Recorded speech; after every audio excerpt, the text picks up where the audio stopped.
Well, hello everyone.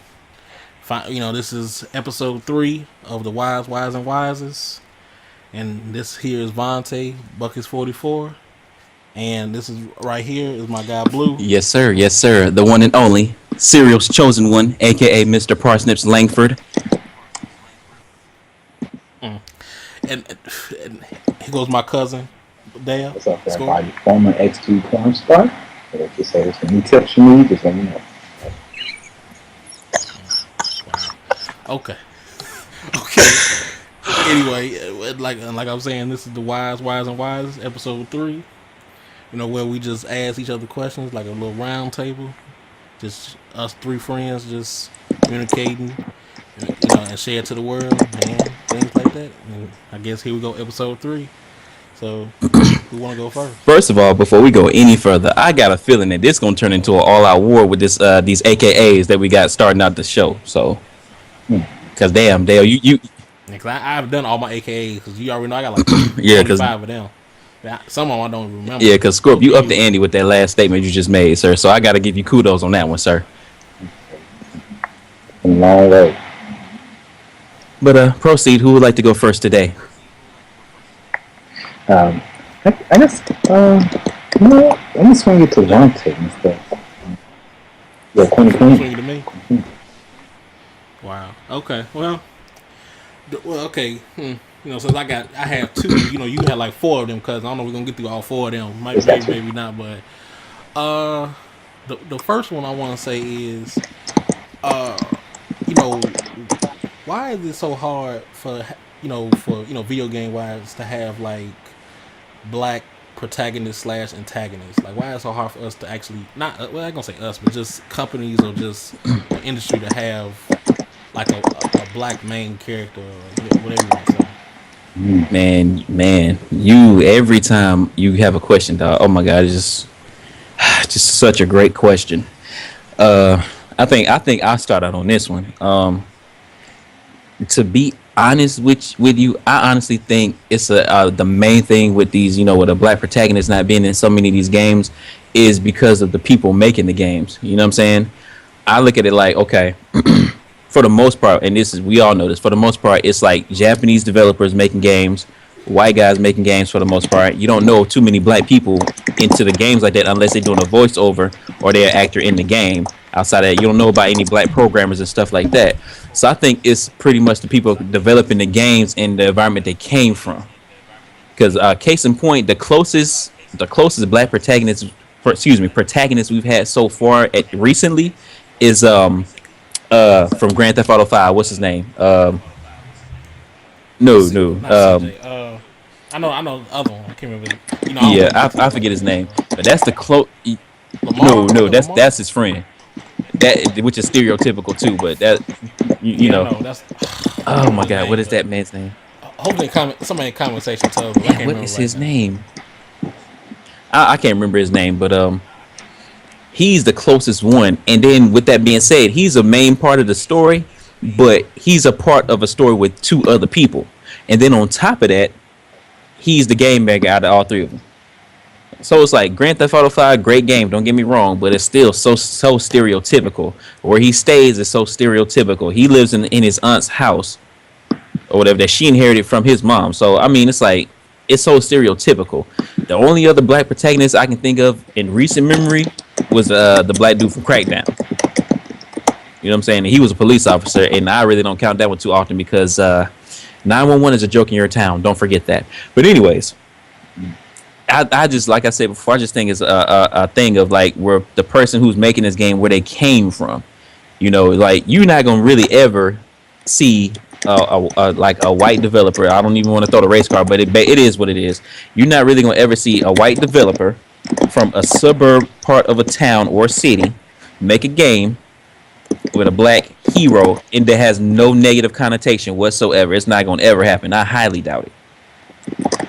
Because if you notice, going back to Crackdown, the dude is a cyborg police officer, and this nigga jumps like a damn Kenyan from Africa. You know what I'm saying? Once again, another stereotype, and I just threw a double stereotype in there because black As you people should. we supposed to jump high, and we supposed to run fast or whatever. This dude jumps higher than I've ever seen anybody in my life. Another stereotype. I honestly, right now, at this point, the way the games is going, I don't ever see it happening anytime soon, unless it's a black owned company that's not. But at the same time, though, if a black company is going to do a game with a black hero or a black protagonist, you can't just cater to the black community, because you ain't gonna sell no kind of games that way. You got to try to have a broader fan base that can identify with this person regardless of the skin color. Because we can go back to comic books. Green Lantern, it's been about 50 Green Lanterns and only one black Green Lantern out of that whole group. You know what I'm saying? And I don't even read comic books like that, but it's just crazy because it's not too often you see a positive character. It's usually something wrong, or they had a fucked up childhood or a fucked up upbringing or something like that.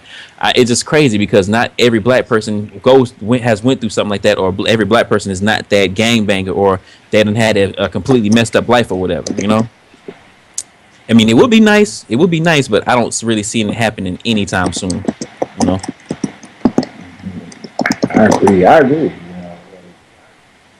Black people in gaming. So I think the most black people I've seen in gaming is like 2K and Madden in games. Like it's like I think the last game I know a black person was supposed to be Spawn. When Spawn was supposed to be black. Oh yeah. Oh yeah. I remember that. And I think that's a lot. But other than that, you don't see no black people being like the main character superhero. It's just like Hollywood these days. You don't see. You just got the Rock. He just not being Hercules, which I'll probably go see, maybe because he's mixed with like. But you don't see that many black people in like movies, starring in like TV shows, unless it's some TV show like who I hate. I mean not hate, but I just like Tyler Perry type TV shows. And stuff where we ain't doing, but we're not doing the things that you see white people do on TV shows and in games. You know what I'm saying? We're always either playing sports like we said, or jumping high and stuff like that. So it's like, you know, whoever created a game, they had like one game that was made, like the developer of what's the name of MLB The Show. It surprisingly was a white guy, football, a baseball game mostly for the white players. And they got black guys, so it's just like, I don't know, it seems like we mostly look at it as sports, like you said, stereotypical. We'll be in the movie and be chased down by cops and stuff of that nature. It's like, the last movie I've seen with primary black characters was that movie, Martin Lawrence and Will Smith. That is, I'm sorry, but that was the last thing I seen. They got Hollywood and gaming industries. Black people ain't got really anything. Like I said, Grand Theft Auto, you had Lamar and the main character, I forget his name. That's not the big one. And they were all black, and you go into the grove and you get jumped. Like, damn, the dude on the white side, you don't see not one person on the white side of the game story mode that's rich and doing something, black person doing something nice. And then, every character, is white on that white side, but it's just like, they expect black people to be good by the stereotype shit. We live in like white neighborhoods and shit like this. So, we live in nice neighborhoods. We live in Greenville, Elementary, beautiful neighborhood, but it's all black. Teachers and doctors and everything. So it's like, seeing that stereotype is like, it's annoying. I ain't gonna even lie. Like, why do I keep supporting these things and buying them? Can't even get a damn black character on Battlefield or Call of Duty. They play about white people who want to be black. Sorry, guys. Yeah, we'll kick you to you, cousin. Still there, cousin? Yeah, I'm done. Done, Sorry. cousin? Yes, yes. Well, okay. Like for me was, it's almost like I, it, I guess it is semi hard and all the things like that for us to, us to be in there because in a way, the industry, and whatever you want to say, the black guy is not really relatable to the white, to other certain crowds. So that's why I guess you can't never have a protagonist or antagonist because it's not relatable towards the I guess a certain demographic or the majority of the demographic that's going to buy the game or buy whatever. So I guess it'd be semi hard for them to make, because that's really all it is. Like the white guy be, the white guy with with blonde hair, blue eyes, all the things like that. Since the '60s in a way, I always been like that because it's always relatable because that's what we used to. That's what the industry and government and things like that are just used to. So I guess it's just like I keep on saying, like it's very hard to even be relatable to the masses. And then also like with comic books, it's hard as well because through all of them. I mean, it's stuff like underground that I don't really know about like that. But you got Black Panther, you got Green Lantern, you got Storm, you got some people that's like half and half, and then because like recently they made Captain America's sidekick, the Falcon. They made him, which is black. The Falcon made him Captain America. So now, so-called Captain America is black now because something happened with Steve Rogers, Captain America. But anyway, like that. And then there's someone else, Spider-Man now, because Peter Parker's quote unquote died for the moment. He died under the certain whatever you want to say. He died. Now they got this other dude, Miles Morales, and he's kind of like in between black and African American, what you want to say, whatever. And I forget. I think he's Latino, or he's 2 and 2. It's almost like kill two birds with one stone, basically. So, but for the moment, we have a black Spider-Man to a degree, but still, I mean, I don't want to be like one of them people. That's not enough. We need more. But I mean, it's not to a degree things out there for us to say, "Oh, that's cool." Cause I can be that. I mean, yeah, we got the Obama thing like that, and I could be president, but we don't have other things to a degree like, "Ooh, that could be us." That could be us. We can do that because if we see more black characters that's not slapstick or be like that funny type, like Cole Train in a way, but had that be a funny type person, be the main person. If we have that, I can easily you can see some type of kid. Oh, I want to be like him, or later on in life. Oh, I remember this game that had this black character. I'll probably want to do game design or things like that, so I can have more people like him or something similar to him. So if you keep on making these black characters, it could probably lead on to other things like that. But we finally need something to breach that stone, because you got Crackdown, we have the GTA, and also which was not very successful, but I still think it was something. We got that game Starhawk as well, that had that black character as well, but it wasn't that successful. I mean, it's something, but it wasn't that successful. But I mean, it's better than nothing. But that's not what we need right now. We don't need better than nothing. We need progression. Right. So I don't know. Like we need, because I can also see some type of millionaire trying to do something, because like Kurt Schilling's made a studio company. It got bankrupt, but he got a studio company and made a game that he liked because he a gamer, so he did things. So I almost want to say, for us to actually have someone, we gonna need someone just Bob Johnson, Diddy, something like that, Ice Cube. I don't know, somebody just to make a studio. That'd be like the first black studio, and then that can probably lead on to something. Because that's the only way I can see it.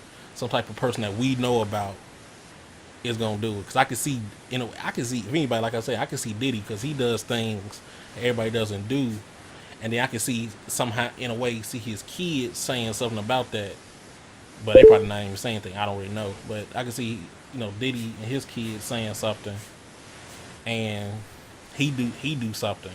If anybody, that's why I keep on saying him, because I can see him doing a lot of things, because he a businessman and he understands things, and just I don't know, We need something. Let's just say it that way. I don't know. Need And something. Tyler Perry, if you ever hear this shit, you better not start no fucking video game company, because I'll fucking find you myself and shoot you in that damn Medea outfit, you bastard. Okay, I'm sorry. I'm sorry. I'm sorry. I'm Shots sorry. fired. Bang bang. I'm sorry. I'm Shots sorry. fired. I Okay, ain't go do ahead. it I'm this sorry. time. I ain't do it. Okay. Hey, I could get a letter on Twitter from lawsuit has been filed. Due to the nature of your statement, we are providing you with the cease and desist letter. But I'm sorry. I'm sorry. I'm sorry. But I digress. Oh man. Okay, so we gonna keep going. We gonna ask another question. When are we gonna ask Oh another man. question? Matter of fact, I'll ask the next question. Matter of fact, um, I just first it's I got two questions, but I'm gonna go ahead and ask them both. The first question I had was, what was the one game that you played, or the first game you played that got you hooked?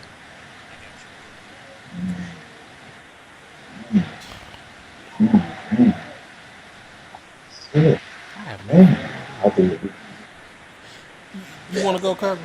first game that got me hooked was Super Mario Brothers 3.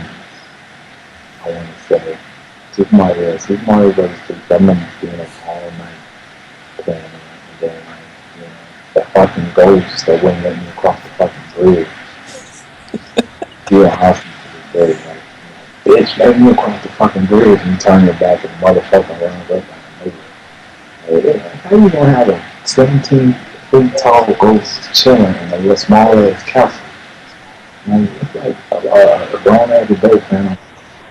Probably had drugs in there. Okay, I'm sorry. Okay. Because he had fun, because that motherfucker be speeding at the speed of light. I think that's like my first game, because I used to love Mario. Mario is just like, had the friends over, and I gave the name Mario 3 because it gave everybody a chance to play the game, it's too close. Everybody a chance to play the game because, everybody was just, got a turn. You don't have to worry about your bastard ass, whole ass cousin. So it's just pausing the game while you got to pop the fucking hole. And it'll be a douchebag because you out. So, that, and I'm not saying Shaq too. So, Mm, okay. See, yeah, I okay, hear you you. know, I'm starting to have flashbacks and things. But, okay, like for me, this is almost hard because I can't remember anything back in the day like that. Because I almost want to say it was either because I was late because I really should have had a Genesis or Super Nintendo. I really should have, but I didn't. So I started late onto the PS1. So I think I almost want to say it was Crash or Spyro, Mm. the first or Mm-hmm. second one. I almost want to say that, but I really don't remember which one. I really don't remember. I remember it's like an action adventure game. But I don't know if it was something that was that we don't know about anymore, or something that was kind of famous. But I remember it's an action adventure game. But I almost want to say it's Crash Bandicoot. But let me just say it's Crash Bandicoot because, but well, you know, you already know Mm-hmm. about Crash. He doing that spin. Put it out. Hearing that, hearing that, you hearing that. Like that's I remember that. I always remember how to say that. Put a kick out. I always remember that. And then him, him dying. Like it's almost like I remember. It's almost like I remember gameplay things, but I remember sounds and things like that more. Like people dying and people uh, doing some type of move and then making some type of aneurysms or things like that. I remember things like that. Sometimes I don't remember gameplay or story things like that. I mean, but at the same time, back in the day, it wasn't really story like that. It's just you Mm-hmm. just play. So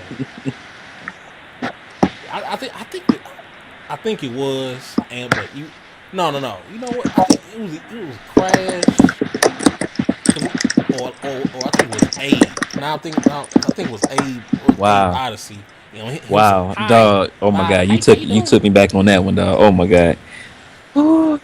doing them fart Yes. sounds and and them little alien things. You got to hide from them. You don't get to do a squeak Mm-hmm. sound, and then you got like you praying to I ain't gonna say Allah, but I'm sorry. You praying to somebody, or you doing somebody you doing your magic thing. I'm sorry, doing in your wing, doing that, doing that type of stuff. You do it all. Like I mean, that's what I'm saying. I remember them doing, actually doing, they moves and doing things like that. I remember those. Sometimes I don't remember them, puzzles and things like that. I remember them actually doing the moves and things like that. So it's either in between Crash Bandicoot and Abe's. I think it Mm-hmm. was Abe's Odyssey. Yeah, I think it was in between those. So it's one of those two that I remember distinctively. So I mean that's Damn, dog, you got me on the Abe's Odyssey, man. I used to play the hell out that game, man. Oh my god. But I got two. The first one was Contra on on a regular Nintendo. Like my uncle had a Nintendo, and it was either me and my uncle or me, my uncle, and my brother. We always used to sit down and play that. And we used to, as a kid or whatever, you make little stupid bets or whatever, because they had that code. You get those 30 lives or whatever. So he was like, you know what? We just make a bet. I got a quarter on whoever put the code in the quickest or whatever. Little stuff like that.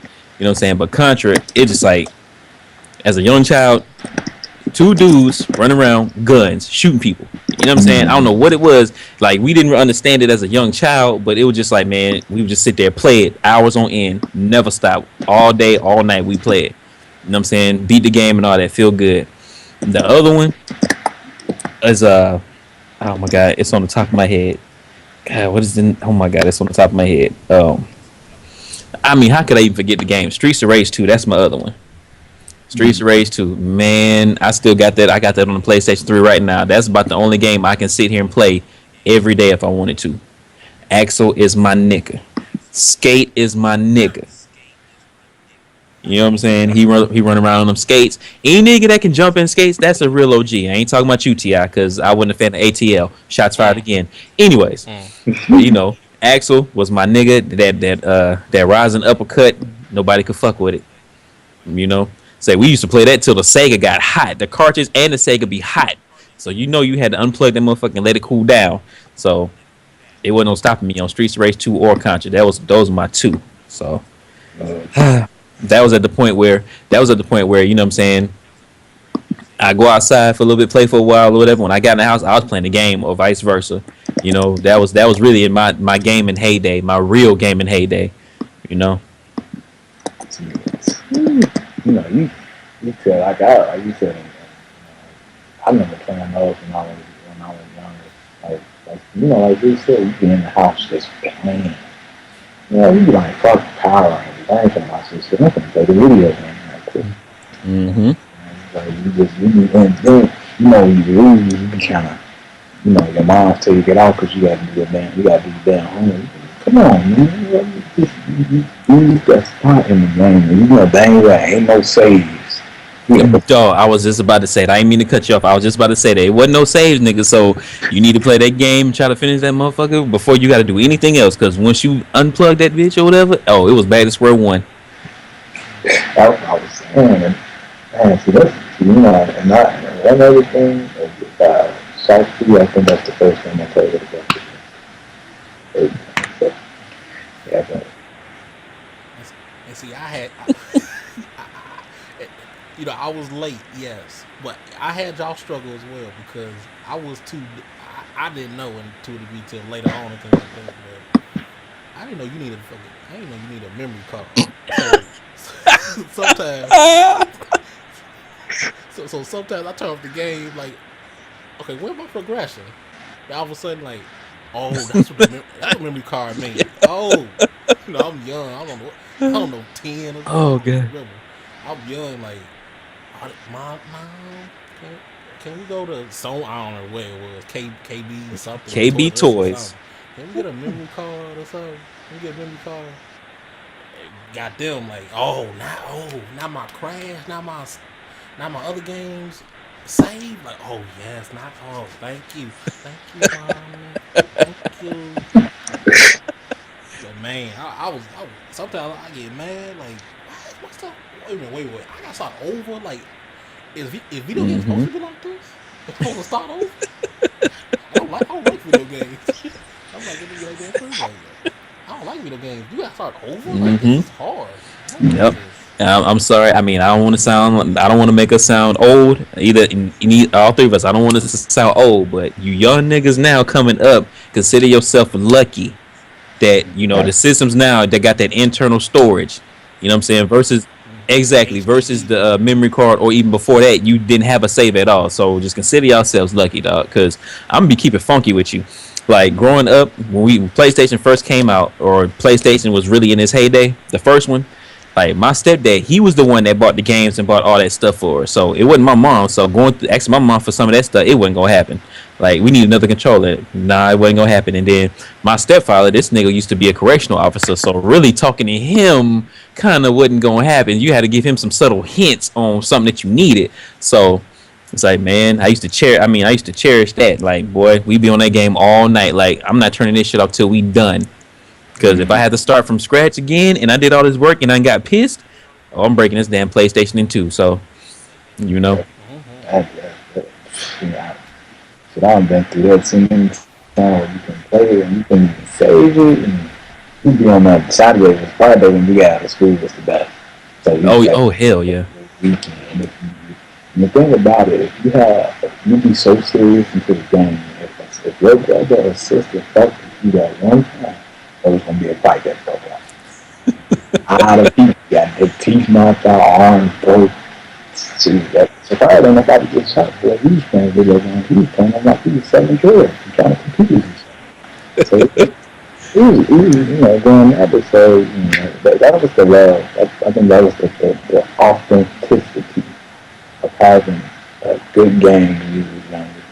Because now it's just like, you go get a game, you be ready to trade in, or you don't even play it no more. And maybe, I don't know if it's of age, but it's like, and I think if we go back, and if let's say, Blue guys are, Sega and Vontae gets his PlayStation and finally gets his memory card with a gigabyte on it, and I finally get back to my dream time. I bet you we would probably stay up and play games and find those dream games again. So, that'd be beautiful.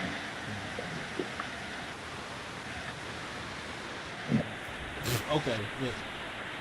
And see, you talking about that, like I maybe reminisce real quick of like sometimes I went over Ray. Well, both my best friends, Ray and Ramon. I'm gonna shout them out for that. What's up, Ramon? But we'll go over their house.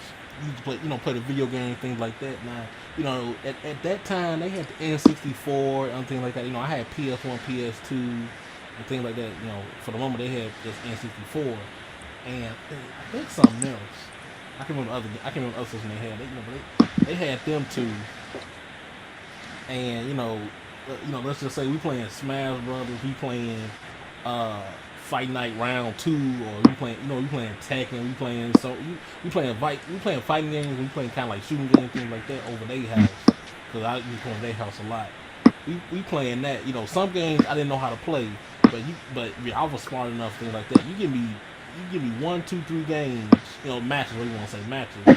I figure out the controls or something semi advanced, just like that. And then eventually I start beating their ass. But then, but see, Raymond don't know this and things like that. But sometimes he used to piss me the fuck off at times. He used to piss me the fuck off, and I'm saying that because let's just say Tekken, because I was real good at Tekken, especially back in the day. I was way better. Tekken, Smash Brothers, and I can't remember the third game. We used to play, let's just say, like 10 matches of them. This bastard here, I couldn't win damn near none. If I won one, I was happy. I was happy. Wild mind. Wild mind. Cause man,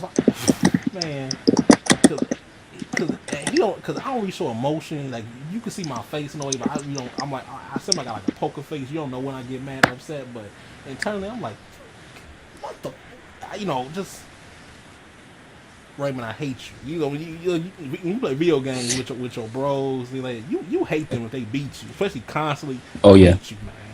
I hate you. But then when you finally beat them, and you shake their hand or you just say, man, good game, but internally, yeah, yeah, you be like that. So I mean, that made me reminisce on that, like him just, him just playing Smash Brothers. Him, what was it? He did like, I did like Pikachu and things like that. He used Mario, Samus, Star Fox hand there, and things like that. Like, I used to, and we used to be on, especially on the first Smash Bros. on that board of a Star Fox ship. Like, ugh. I used to be our favorite one. He'd get like 5 lives. He damn near get like 5 to my 0. He used to be me that damn bad at times.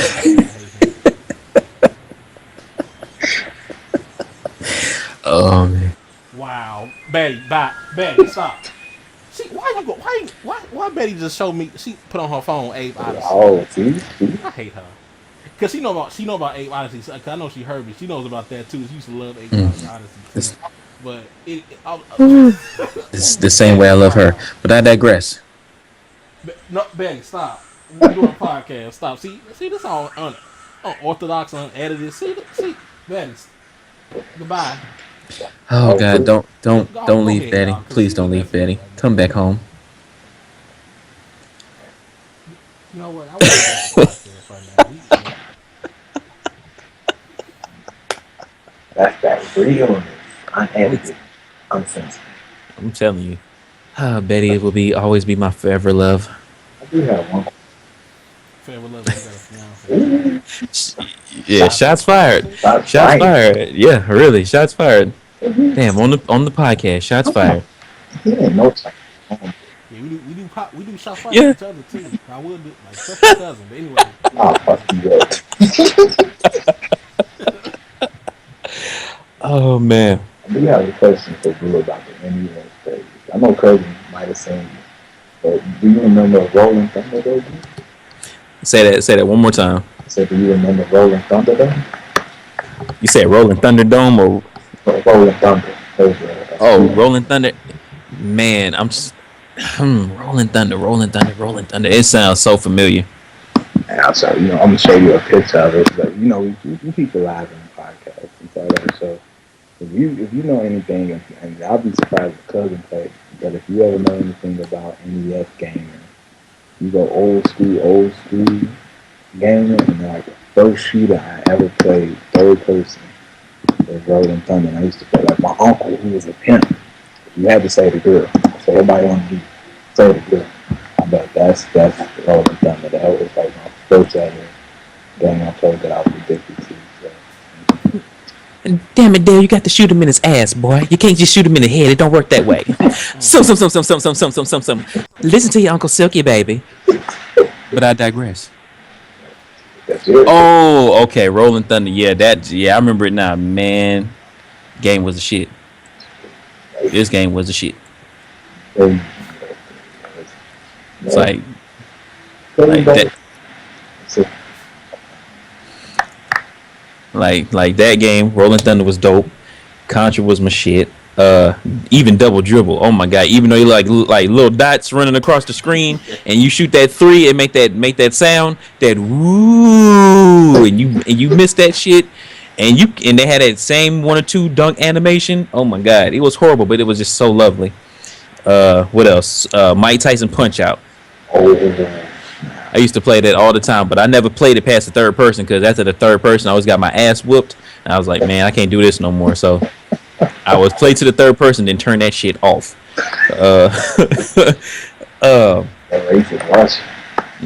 Man, Ninja Turtles had about 10, 15 games on the Nintendo, man.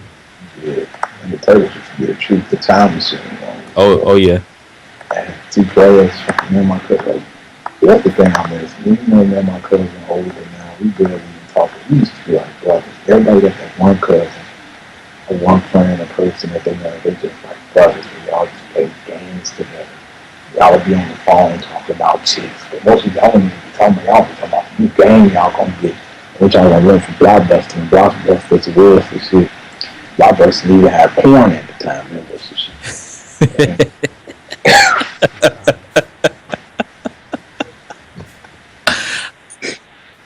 actually was Hollywood Videos at first. It wasn't even Blockbuster. It was Hollywood Man, Videos. Hollywood Videos, boy. You rent them. You rent that movie for them 4 days. That fifth night be free.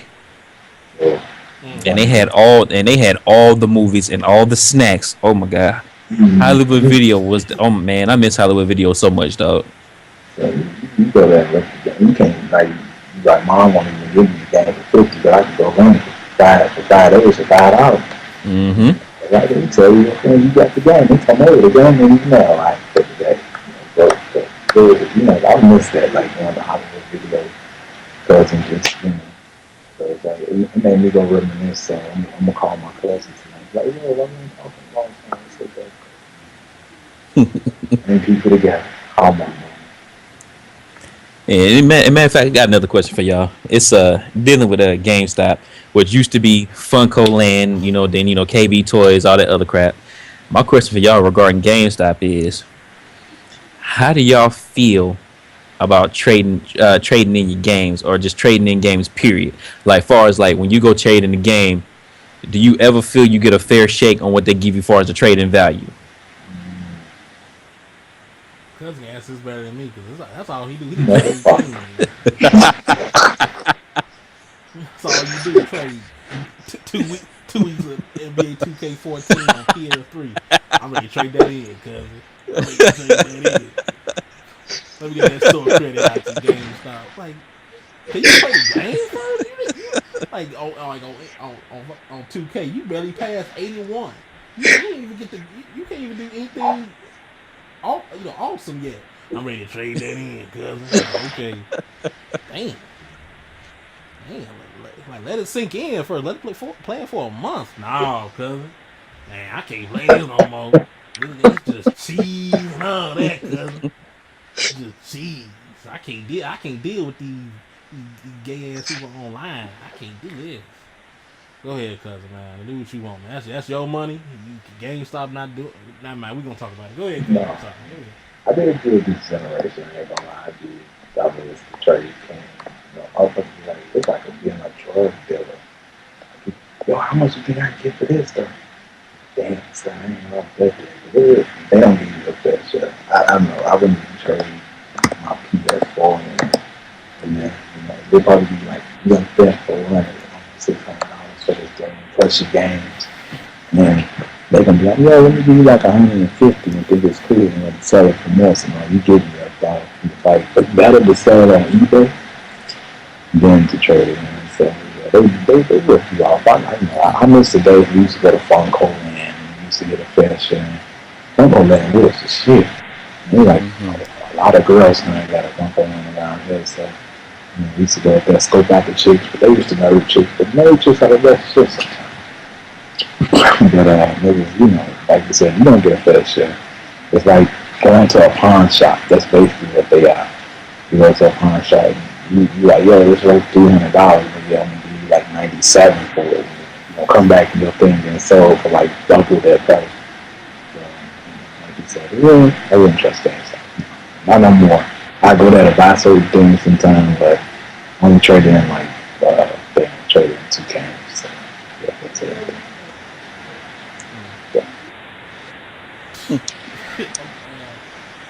Like, y'all really wanna know how I feel about you don't know how I feel about GameStop, but I really never, to be honest, I never really traded my games. I rather keep my stuff because, like, from what was it, the PS1, the PS1, really actually PS2 to PS3 because PS1. Some black folk, let's just say like this. I'm not gonna say the other word. Some black folks stole my PS1, so I couldn't do anything with it. So we gonna go to PS2. PS2. I kept all 50 or whatever like that games. I kept my stuff.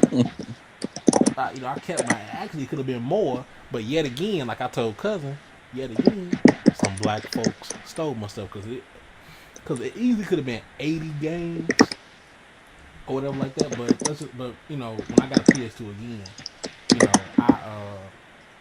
I trade that stuff in. I trade some N64 games too, but I'm just gonna talk the PS2. I trade some PS2 games. Okay, I'm thinking $5, $10 because kind of old, but I'm thinking they got Mm-hmm. some wealth. $2.95. $2.95. Dollar, $1.04. Oh, Nah, good. after like that was like the beginning. I'm like, I can't do y'all, cause then it was that, and then it was, I don't remember what game it was. Let's just say it was God of War 2. No. Yeah, I'm gonna say God of War 2, and and some of the times I had it reserved, and some of the times I didn't have it. Oh, we don't have it in stock. And sometimes it be new ass games. Oh, we didn't have it in stock. You know how many times I want to slap the Mm-hmm. fuck up there. You know how many, man. But I'm talking about the trade. I'm not gonna talk about GameStop, because that's the GameStop gonna turn into a rant. Because I'm not gonna do that right now. Do it, do it, Okay. do it. Ooh. Angry You black said man do in it. the PlayStation 4 section. Yes. Mm. Well, you say Maybe you do hear it. one I thing. mean, you ain't got nothing but time and opportunity. If you want to rant, do your rant, man. I mean, we here. Fuck it, man. Okay. Fuck it. Okay. Well, GameStop, they ain't. See, I'm not gonna try to Do curse it. right now. I'm Do trying it, to be do it, do it. civilized this time. Do it. I'm gonna be civilized, because we black men, we gotta be civilized at times, so we can progress on to bigger and better things. But I'm not gonna talk about that. That's a different topic. You ain't never been We gonna leave civilized. that. Go ahead. But I mean, anyway, if you want to, man, if you um, want to do your rant in a civilized way, I can just do the white version of it, so it don't come off as angry. I mean, we can do that. it's anger regardless. But anyway, but in a way, GameStop is just trash all around. I don't understand why people. I don't understand why the casual. I don't want to say quote unquote casual, because that's a, they like, look at this casual. I don't want to say that, anything like that. But I'm gonna just say the casuals don't know some of these things. Like, they are just something trash. Just GameStop is just trash. It's just how they treat their customers. How they what is value to a game. Because you can't tell me that a semi, and it's still working. I don't care if it's scratches or not. If that's working, it's working perfectly with no skips, no whatever. Like a perfectly good Crash Bandicoot 1 or 2 or whatever you want to say. I trade that in $1.04. Nah, I can't do. At the lowest I give you is $5, because you can't tell me a good. Let's what Crash Bandicoot 1 Hmm. 96. I trade some of those games in 2004 or 5. You telling me it's 10,000 copies of Crash Bandicoot 1 left? Giving me five, and you give me $1.04. You lucky, you lucky I didn't know about internet like that. Let's just say it that way, because I could have, if I knew about eBay and Amazon, I could at least got $15. But I Hmm. didn't know about that. But the trade, like, treat their customers, they trade value. They always ask you, do you want so and so? I mean, I understand that's business, but leave me alone. And then the one time they gonna tell me, I told you about this too, cousin. What was it? It was like PS2. I play baseball. I like baseball. I love it, and things like that. It was like it was. I can't remember the other game. I'm gonna say MLB The Show. It was in between MLB The Show and the last MVP baseball. Let's just say '06. I can't remember what year it was. What was it? '05 or '06, cousin? The Oh, last one five, sir. they made. '05. Okay. MVP baseball '05. They gonna tell me on games something in my house. You sure you want that? I don't think you're gonna like it. It's something like, I'm the one paying for it. Shut the.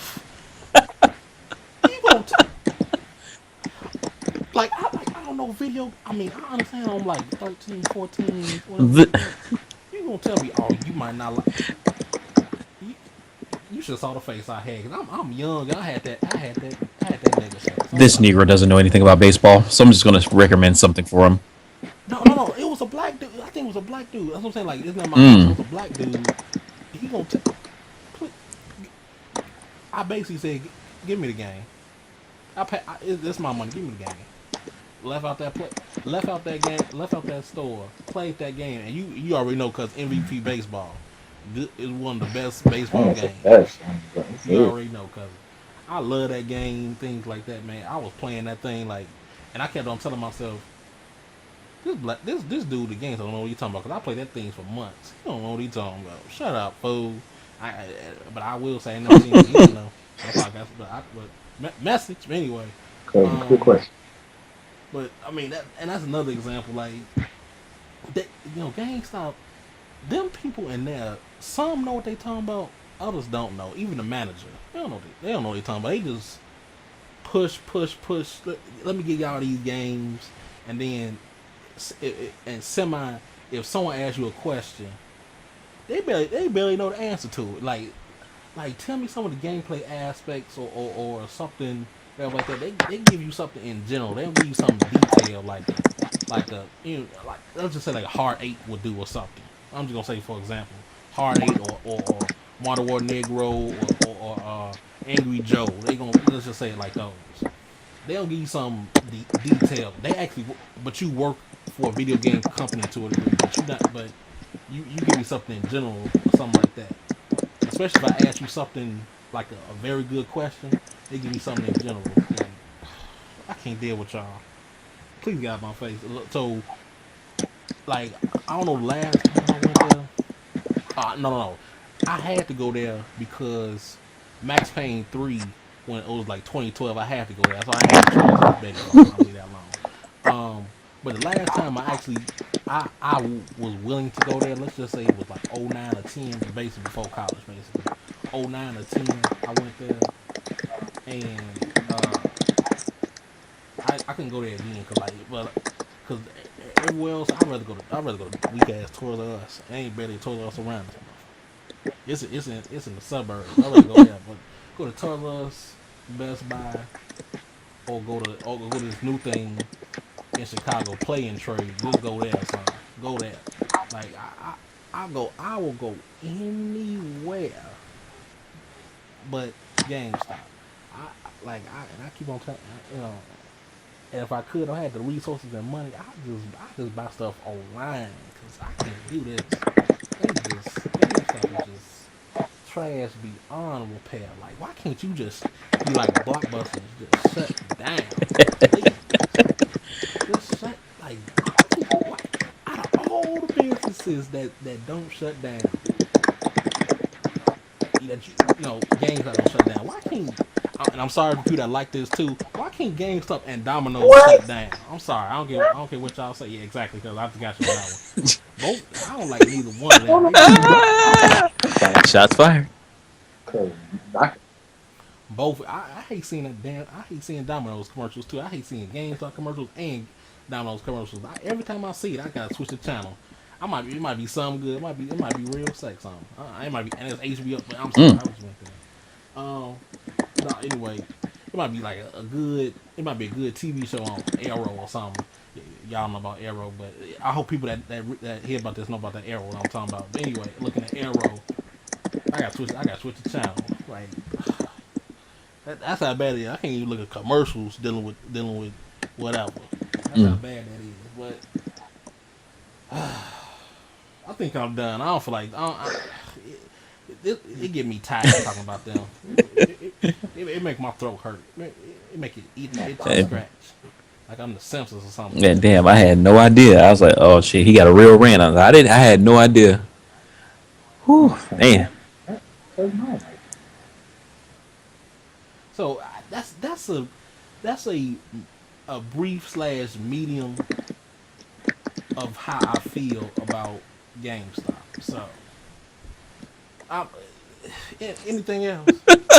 I mean, damn, I don't have to say that about GameStop. I mean, you pretty much said it, so I'll just leave my input on that matter. I'll just leave that alone. Hey. Cousin, you know what? Cousin, you do not deserve another piece in your life to come out closing down Domino's. That's just. See, I'm in the middle between y'all with this Domino's because I ain't ate Domino's since I was like a kid. So, because there's only one Domino's in my city. We used to have two, but they shut one down because they wasn't really selling well. So, on the other side of town where it's at, they sell, I guess. So, I just don't go on that side of town for real to get no Domino's. So, I'm between y'all. One of y'all likes it, the other one don't. So, hey. I'm not gonna talk about Domino's because that experience was I don't know what the hell. Oh, I don't want to talk about that right now because I already did one rant. I don't want to do another one. We can't have two rants in one podcast. That's This is true. This is true. Mm-hmm. Well, with that being said, who has the next question? well, you did two of them, so it's got to be one Mm-hmm. of us in a way. And you want to do your other three cousin or I another just, I fourth? I just don't got think two. you did one. This, I guess this one would be more of along the lines. What I know y'all got them, and I hope people out there listening put in and be honest about the shit. You motherfuckers will lie about this. I know, I know he'll lie about it. You fucking lie. I'm calling you up. Anyway, Mm. what is the most embarrassing song you have on your playlist as of this moment? Well, right In now, general or right now? just In period. general. Shit. Hold on. As a matter of fact, I got the iPod right here in front of me. I'll look at it right now. Let me see. The most embarrassing. Because everything else to is hot fire, but I've tried to find one. What you the Sean Rock? Nah, I actually deleted him off my iPod. I just got tired of the song, to be honest with you. Like, he was just getting real irritating. I got to think. I don't know. 'Cause I mean, it has to be like a singer, but I don't know who it is specifically. Because it's not really a rapper. You know what? Recently, this is funny. This is funny though. I just say because I can't think of like it's some it's worse slash it's a guilty pleasure. But right now, what I have, and I'm listening to it, it is garbage. I will say it is garbage, but it's funny garbage. Let's Hmm. just say it that way. And what I'm talking about is just I know Blue know who this is, but it's this rapper named Riff Raff. Exactly. See, I wasn't expecting it. it's this rapper named Riff Raff. I'm listening to because it's like I know about him, but I don't know. And then I was reading, not reading. I was looking at this review of, and I hope Blue know that. I hope Blue know these people, but it's this YouTube page that is very good. They articulate and things like that too. But they funny and they go out there at times too. But this YouTube is called Dead End Hip Hop, and I was listening to their review of Riff Raff Neon Hmm. Icon. I didn't know, I don't know how he rap and things like that, but the way they were describing some of his songs and things like that, they was making me die. And then because of that review, I had to listen to it. I'm listening to it like, wow, but you like it Hmm. for some reason. It's almost like it's just it's one of those like a movie in a way. It's just so And bad you like it. It's just because it's so cheesy, so garbage, but you like it. And like one of them, and I don't remember the lyrics like that. 'Cause I only listen to it like 1, 2 times. So like one of the songs, no, it's actually two of them. I can't remember the other one, but one of them is called "Tiptoeing in My Jaws." That song makes The fuck? that makes no sense. It's a good beat and just stupid as hell. And it's another one. It's like I don't remember what it is. It's something called a dolphin. And the thing is, in the background, you hear a dolphin making this call like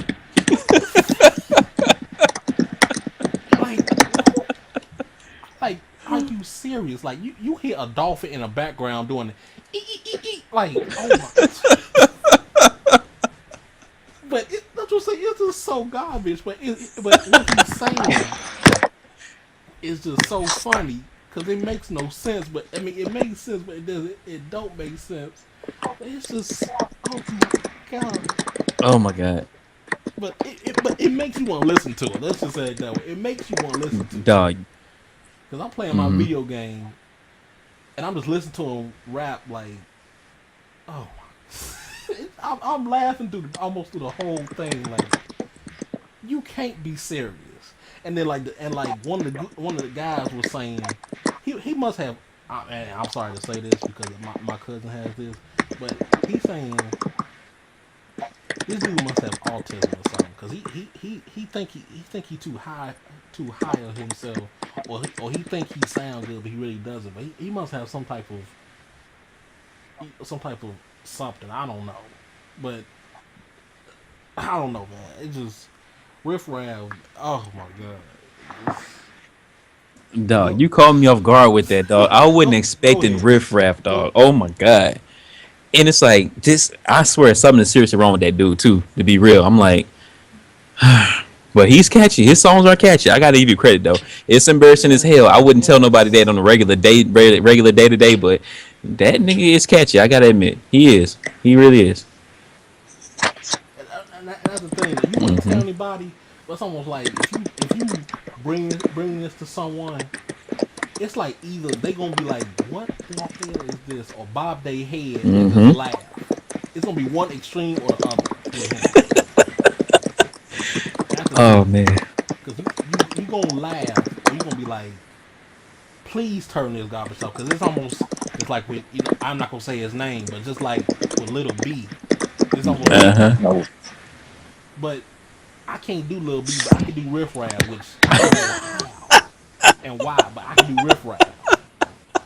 That's the strange thing. I can do Riff Raff, I can't do Lil B, and they basically the same thing. But Riff Raff is more funnier to me, I guess. I don't know. And the bad thing is he white or whatever he is too, and that makes it worse. But I can understand him more or laugh at him more than I laugh or whatever with Lil B. But I digress. I'm sorry. I All digress. right, Go ahead, man. man. You know it's funny that Scorpio asked this question. It's a very very good question. When it comes to me, I'm like Scorp. It's like I can listen to rap and all that, but it's like it's a lot of songs that for people that really know me, they wouldn't expect me to listen to them. But once they actually hear the song I'm listening to, they understand it. Because I mean, I can do anything except for country. I got a couple of songs. Off the top of my head, the first one I can think of is called Sleeping with a Friend. It's by this group named Neon Trees.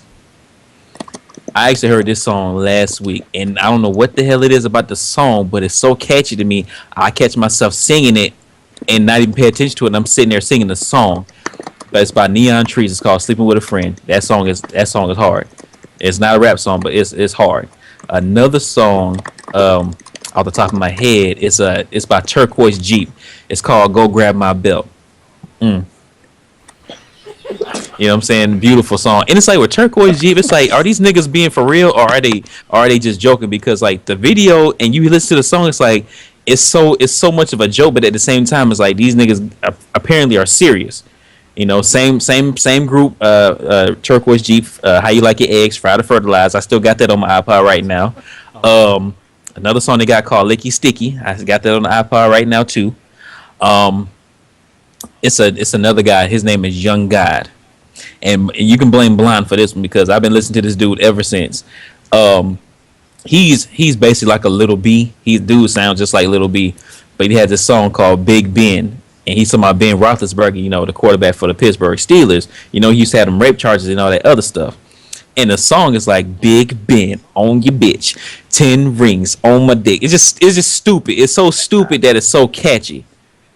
You know. So if you ever listen to the song, it's catchy and it's like, damn, I don't understand nothing this nigga saying. I wouldn't ever do anything he's saying, but I just damn it, it's got a beat to it. And then Young God again, he has another song. It's called Barbie Girl. Now I know y'all all remember that song called Barbie Girl. I'm a Barbie girl in a Barbie world. it's a massive. He took the beat. He took the song, and whoever produced the beat, that beat is so knocking. And the freestyle over Barbie Girl is just so beautiful. And I will play that out loud in public, and people will be looking at me on the side of me when they look in my car, like, nigga, what are you listening to? But I don't give a damn. I hold my head high and I sing the words. It's a million. I got a lot of songs that people would never think I listen to or would look at me like, nigga, you need Jesus. So, you know, I'm trying to think if I can think of any other ones. Have you heard the lounge version of Gin and Juice? No, is that the guy from the Red Pack? Say that one more time. I ain't hear you, man. Is that guy? That's not that guy from the Red Pack that you showed me that time. Yes, it is, sir. You see, you know it. You know it. Have you heard this lounge version of Gin and Juice, Vontae? It's in my spirit, but no.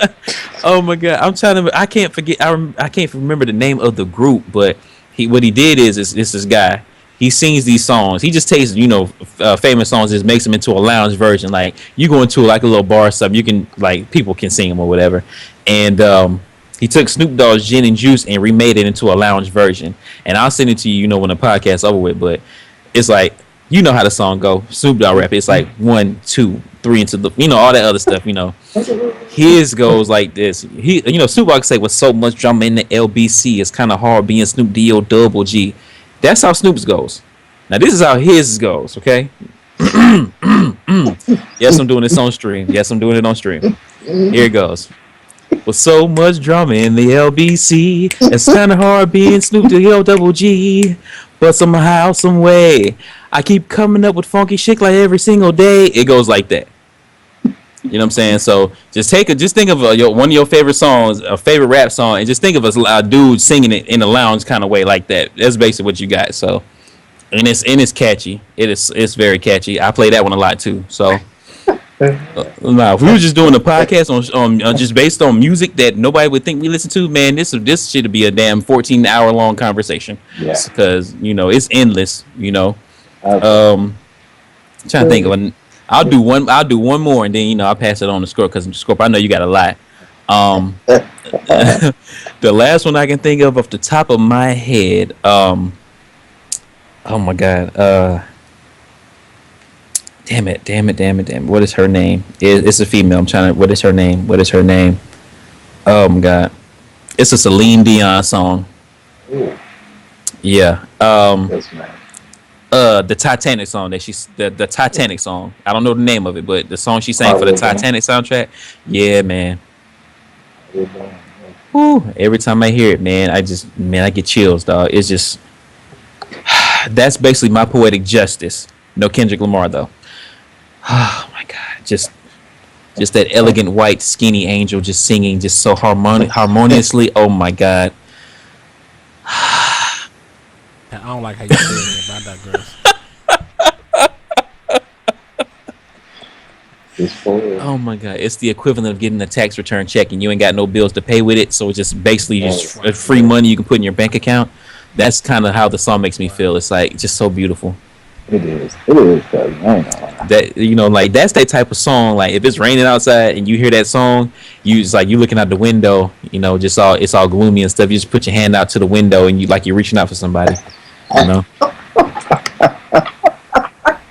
But I digress. I'm done right now. That's the only ones I can think of right now. I'm done. Okay, I'll let you go ahead, Scorp. But I don't know. I probably got a lot of. I think one song that I did listen to constantly was some old white people were saying Jesus Christ is my nigga.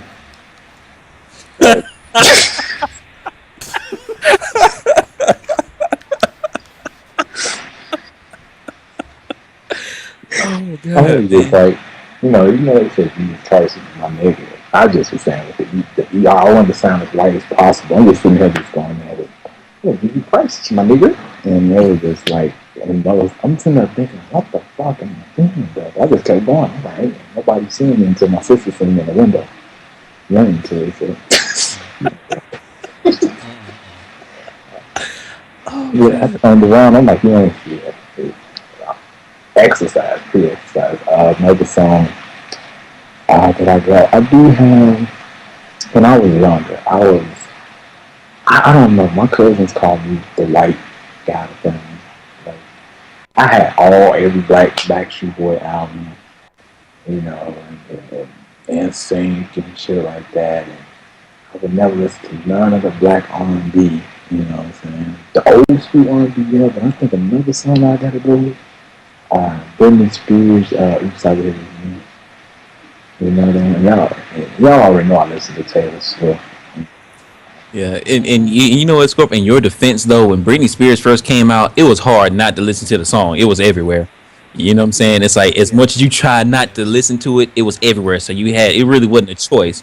It's like you try to push the song away, but it was gonna come for you. So I understand that because I heard that song a million damn times, and when I seen her in that video, oh my god, I felt like R. Kelly because she had them damn pigtails. I'm like, damn, she looks so young. but damn, she's so fine. It's like, Yeah. damn, R. Kelly, just get the R. Kelly out my system. It's killing Exactly. The R. me. Kelly was in my system at that point. I had to get it out. So, I understand that, Scorpion. Yeah, it was. You seen it, and I think in the video she had on this whole red suit. I ain't gonna lie, I tried to learn the choreography to the shit. And you seen the camera toe, and I was just so happy at Oh boy. the time. I was singing, so it was just like everybody has their song, like, like a lot of people, I ain't gonna lie, I'll be riding, walking somewhere, if I'm riding on the way, you know, and you just hear me coming down the street, just listening to Taylor Swift. I don't know about you, I'm feeling 22. I'm like, yeah, that's what I'm talking about, Taylor. So you just be like, yo, this is a black dude, 27 years old, it's getting damn Taylor Swift.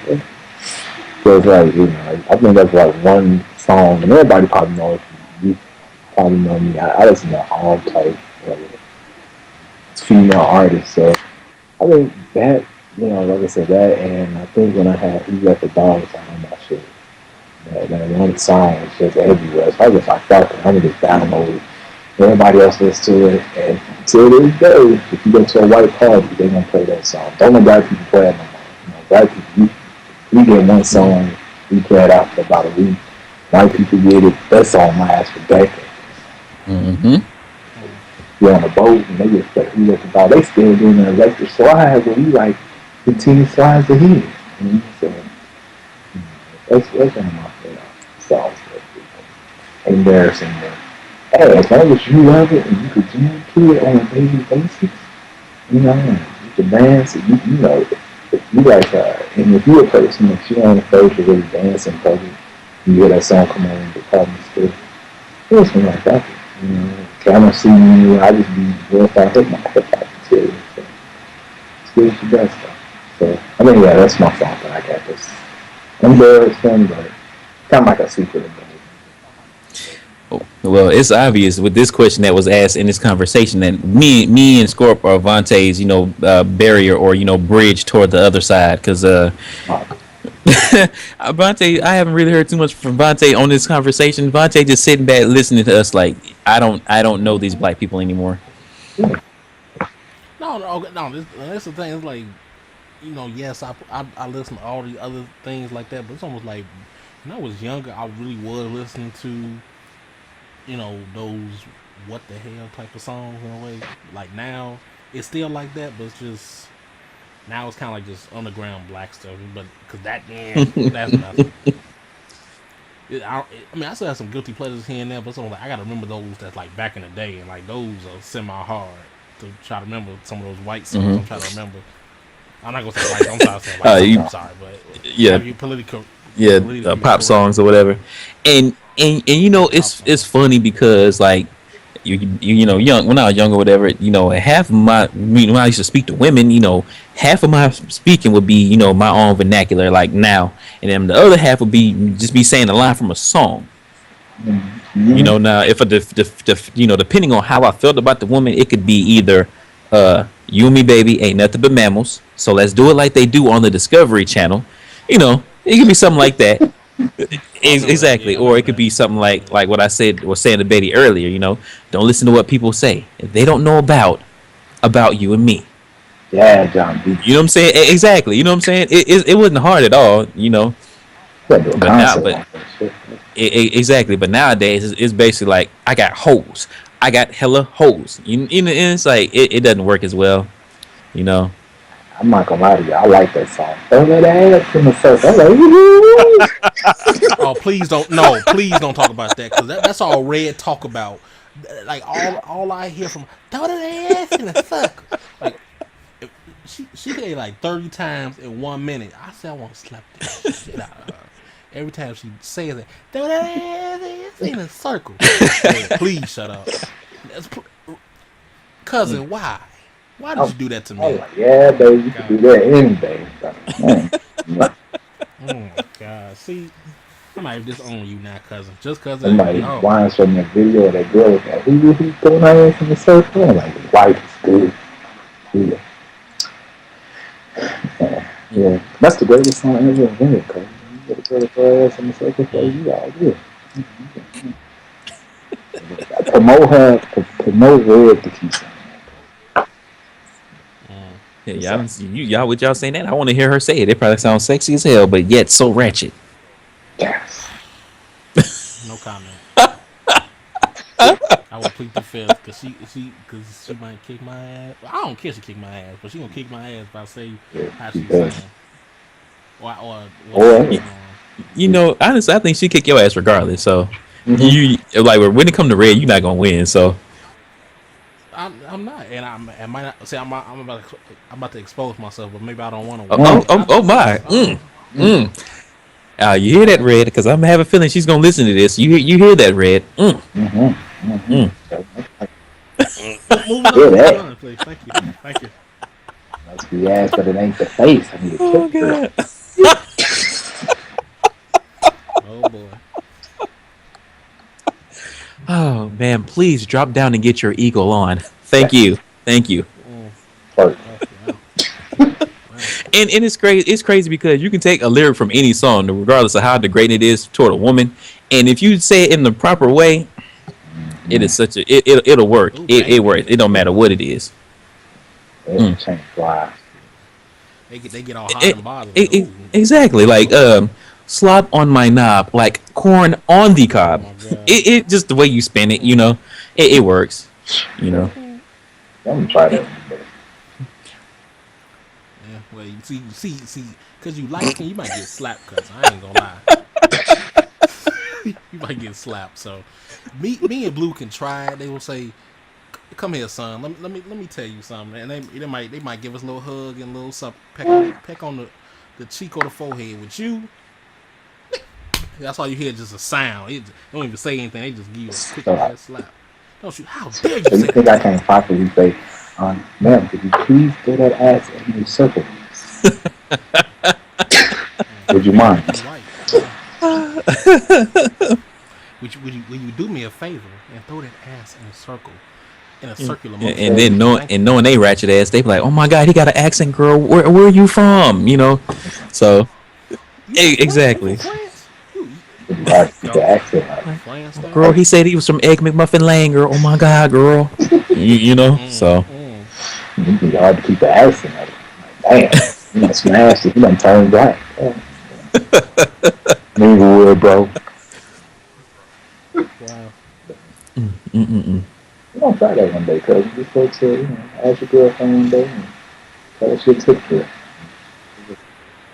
Good luck, cousin. I'm gonna pray for you. I don't even pray. See that. So I guess we got the next question goes to you, Mr. Clevester. You want me to go? Okay. Uh. Okay. Okay. My second question now. For Blue, it's a different. It's the same question, but it's a twist to it. Now, the question is, just like for both of y'all in a way. For Scorp wise, do you think if/when you get married, you will be happy? And I mean, like, well, let me say it like this: will, it's almost like a two-part in a way. Will you get married, and will you think you'd be happy in that marriage, even if you think she is the one for you? And then for Blue in a way, uh, with the fiance or whatever you want to call her, do you think you for the rest of your life, do you think you'd be happy? And if you don't end up with whatever, do you think you would try to marry someone past her? I can go ahead and answer it right now. Matter of fact, um, okay. Now, as far as the question, as far as like, am I gonna be happy with this person? You know, honestly, I can see myself being happy. I don't feel as though I'm gonna be happy every day because it's a marriage. It's you got to sit down as two people and work through that marriage. You know what I'm saying, to make it work. Now, we're not gonna always agree because we don't always agree now as we speak. You know what I'm saying, and sometimes she'll get on my nerves. I know I get on her nerves, but me and her done put in the time. You know what I'm saying, so we know each other like in and out. So I know what makes her mad. She knows what makes me mad. We know how to, when it comes down to an argument and we get into an argument, we know how to resolve that argument. So it's like 5 years. So We done put in the work. Now, I'm happy? Am I happy with this person? Yes, I am. Do I feel like I'm gonna be happy every day with this person? No, but I mean that's a part of life. I don't want to be still on this earth. You know what I'm saying? Trying to find somebody. You know, I'm not getting no younger. I mean, we are all not getting any younger. So it's like I feel as though I found that person, and since I feel like I found that person and that she feels the same way, then we'll progress together. Now, if now in the chance that I feel this way and she feels that way, and then somewhere down the road we can't come to a resolution and we so happen to separate or divorce or whatever the case may be, and will I ever marry again? It is a slim to none chance I will marry another woman. It's a slim to none chance, just for the simple fact, like, I don't want to put in that time again. I don't want to go through 5 years again with somebody and going all through that learning process. What you like, what you don't like, what you react to, what makes you mad, all the other stuff. I don't want to go through all that and waste all that time. You know what I'm saying? Then get married and then the same shit happen again. Excuse my language. The same thing happens again and it's like I'm back to square one. You know what I'm saying? I'm trying to get it right the first time so I don't have to go through it again. And God forbid I have to go through it again. I'm not trying to get married no more. Because I'd be damned if any woman getting fucking alimony payments out of me, getting my fucking money, you know what I'm saying? No child support, no none of that. You cut off, damn it. You cut off. Rib sandwich come back on Tuesday. We divorced. Guess who ain't getting one? That's how I feel about it. But honestly though, I know I'm joking, but honestly, man, like, I respect and appreciate the fact that a woman would want to spend that time with me. You know what I'm saying? Or put in that 5 years with me. I appreciate that. Like, y'all know me for a fact. Like, we can joke all day, but like, and this is outside the question, but it kind of is within your question still. It's like we can joke all day, but I appreciate y'all. I really do. I appreciate you, Vontae, and I appreciate you, Scorp. Like, anybody that I talk to, especially on Twitch, for the most part, I appreciate. Like, I appreciate Bird, you know what I'm saying? I appreciate people that don't really stream for real like that, but if I catch them, you know, I'll try to go in there or whatever. But, and I think that's one of my problem now, because I follow so many people on Twitch that actually stream, that when I actually get on Twitch, it's damn near 15, 20 people streaming. So it's like, I got to pick 3 and let that be, because, you know, computer slow down. So it's like, I try to pick 3 and let that be it. So then you get people like, man, I ain't seen you here or whatever like that. And, you know, so I try to spread that out, because in my real life, it's like I go to work. It's like work, my woman. You know what I'm saying? Work, my woman, my family, and her family. That's it. You know what I'm saying? It's like when I get on here, I don't keep friends like that for real. I keep a very, very, very small circle. You know what I'm saying? Of people outside of Twitch and, you know, Twitter and all that other stuff. It's very, very, very small. I can count them on half my hand. You know what I'm saying? I keep it very small. So, like, when I get on here and we clowning and we talking about stuff, you know what I'm saying, and we identifying with each other, I respect it and I appreciate that. You know what I'm saying? So that's why, like, if y'all ask me something or whatever, or you ask something of me, I try my best to do it. Or if you need something and you ask me for it and I know I can do it, I try to do it. You know what I'm saying? It may be late sometimes, but I do my best to get it done. You know what I'm saying? But, like, back to what I was saying, though, like, anybody that cares about me, I appreciate it. Whether it's somebody I'm with, or if it's just somebody, a friend or a family member, I appreciate it. You know what I'm saying? Even though I'm with somebody, it's still a lot of women that talk to me or whatever, and, you know, I can tell they sincere. I can tell which one's just about bullshit or whatever. Even though I'm with somebody, I just still at least let them know, look, I'm with somebody, but I appreciate it. You know what I'm saying? Because even though you with somebody, you still want to, you don't want to burn bridges with people if that's unnecessary to burn. You know what I'm saying? It's like, because if you burning bridges with somebody, if you burn a bridge, they may have some knowledge or something of value to give you, you know, especially knowledge. You know me, I'm all into gaining knowledge, whether it be from my mom or my brother or a friend or just a random person. If you got knowledge and it's valuable knowledge, I want to know it. If you got it, let me have it.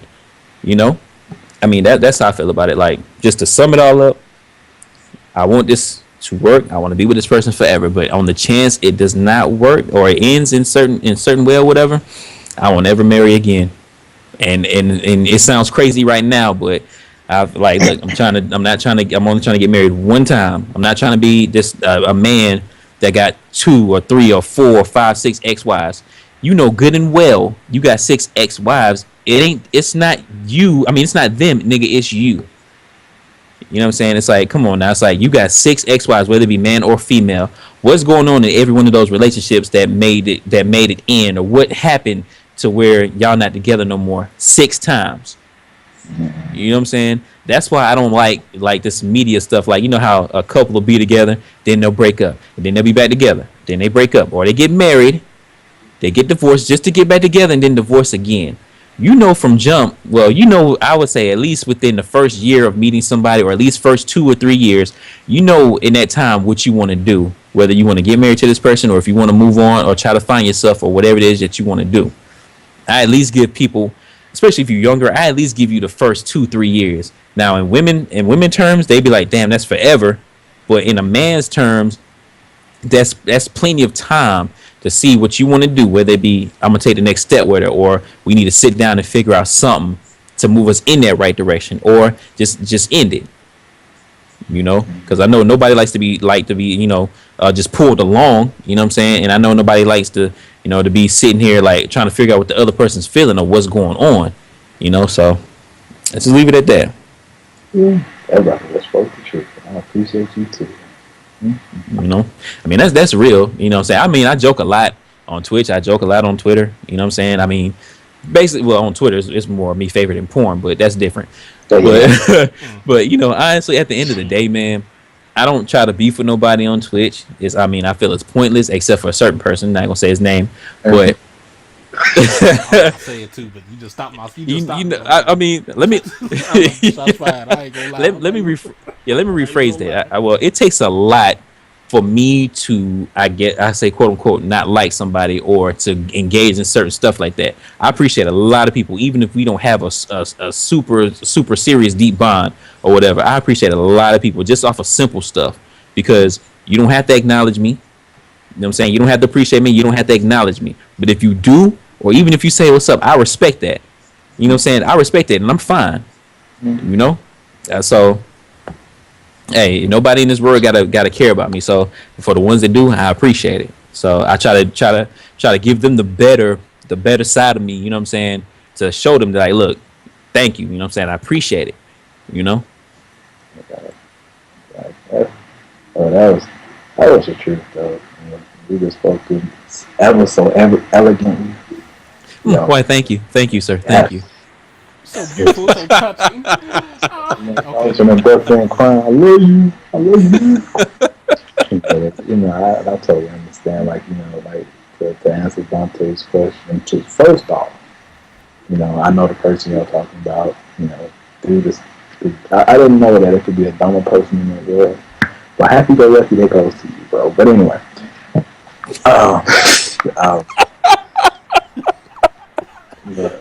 Bang bang. Yeah, he's not gonna do shit anyway. Send me a new picture and then try to say, He don't even know I even do this anyway, so I ain't worried about it. Berg don't even tell him or nothing like that, so it don't even matter. You niggas talking about me? That's but anyway, you know, I could totally understand. You know, like you said, to answer that question, if I'm married, like I want to get married, and I did have somebody I wanted to get married to, but distance just killed our relationship where we just lost contact. And like Drew said, it's like you get married that time. It's just that one person you share everything with. Like, I talk about this girl all the time. One time we used to argue, we used to laugh all the time, we used to do almost everything. And one thing we didn't do was, everybody wants to do, but we stayed off. We didn't have sex. We were just like there for each other all the time. Like, if somebody fucked with me, she would be right up here talking about, I'm gonna fuck them, and it was just like we took care of each other. We had each other's back. It was just like, she was my best friend first, and then she became more, and like ever since then, it felt like a marriage, because ever since then, like Drew said, like, you marry somebody, you don't think you married. After I dated her, I find it so hard to date somebody else now. And I figure I'll be the same way if I get married to somebody, because I'm emotional, first thing. So if I get married, I'm gonna cry. I ain't gonna lie. Mama gonna probably call me a bitch for crying. But she that's good. Get your shit together. Why you crying? She's supposed to be crying. But at the end of the day, like you said, it's somebody that cares about you. And especially a lot of us done been in those dark places where we don't felt like nobody cares and nobody been there. And at the end of the day, you get that one person you just married and you just like I'm somebody's husband, or if you ladies out there, I'm somebody's wife, and and somebody who loves me. You got family, but somebody loves me enough to trust me with their heart and to spend their life with me because like I always say, like I love, like it's like a love with my family. I love my family, but when you get that love with somebody that you marry, that's a different type of love. It's like a eternal, your family, your love for your family is eternal, but it's like a different type of eternal love where both of you are one instead of being separate, being, two individuals. You're one, you tied into each other. So like, would I be happy? Hell yeah, but like Bruce said, it's gonna be times where you gonna argue, and sometimes arguing is for the good because you get to learn about certain things that you did or what she did or what he did, whatever you like. You get to learn about that person. Relationship where we didn't argue, I don't think some shit would fall. That would be the most boring relationship in the world. If we didn't have our disagreements, because when I had my disagreement with the girl that I was dating, we learned so much about each other. One time we had a disagreement, I'm talking about, it got to the point where we were like, yeah, I was like, fuck you, we don't gotta be together. And as soon as she said, well, I'm gonna go fuck another dude, I just went down in tears. I hung up on the phone like I was the female in that process, as you would say, because I was just, I couldn't believe you to say something. We both crying to each other on the phone. Because she was saying that to the point because I made her that mad. And she was mad and we both had words. And she didn't do it because she was faithful all the time. But it was just like, you have somebody there that cares about you. And a lot of us don't get that. A lot of us come a long way from where we used to be. You know what I'm saying? Like I said before, I was alone a lot of part of my life. So to get somebody that I meet, like Blue said, and it coincides with the question, like cousin, like I love cousin to death, love Blue to death, and like I said, like I'm like Blue, like you, like Ryan, Blue, and cousin, y'all are like family to me. You know what I'm saying? Because y'all don't have to talk to me. Y'all could be like, this is some strange ass dude, light skinned dude in a picture with a baby. You know what I'm saying? Trying to find like this my child. You know, like my baby, yo. It's just like y'all don't have to ask me how my day went or follow me on Twitter, like do a favorite some of my tweets, and do as he is a lot of the time. And I went through his favorite one time. Sounded some nice ass porn, so shout out to him for that, dude. But, All right. that was just like, but it was just like, people you meet in your life and try to hold on. You also got to weed out the bad people. You got some people, and a lot of times, the people we may feel that is bad, a lot of times, like sometimes we may get defensive against a lot of people we may know is because we might have been hurt in the past by certain people. But, at the end of the day, like I said, I agree with you. It's just like, if I married somebody, would I be able to remarry again? Probably not, because it wouldn't be the same way. Like I have a like I said, I have a I mean, not like I said, but I have a coworker whose wife died. He came to me and told me, I done tried to date, but ever since I lost her, it's just like, it hasn't been the same. It's just him and his daughter. But ever since he can't feel like he can't date again. And so it's like I told him, I said, it's that one person you get in your life that does something for you that nobody else can. And once you lose them, you just lose them. So I'm hoping I don't go through a divorce, but I'll be sure to get that prenup though. Write that up as we speak. Yeah. So what about you, cousins? I'm Oh, kind of getting emotional now. yeah. That was beautiful, but Well, I'll just go in so you can whew, calm this yourself is gonna down. be good. Okay.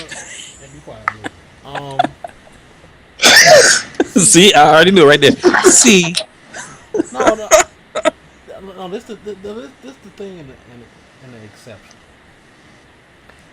The way I know females are gonna be. it's gonna be, I'm more likely gonna be, no, I'm not gonna be married. But if they accept it, how easily it's gonna be yes.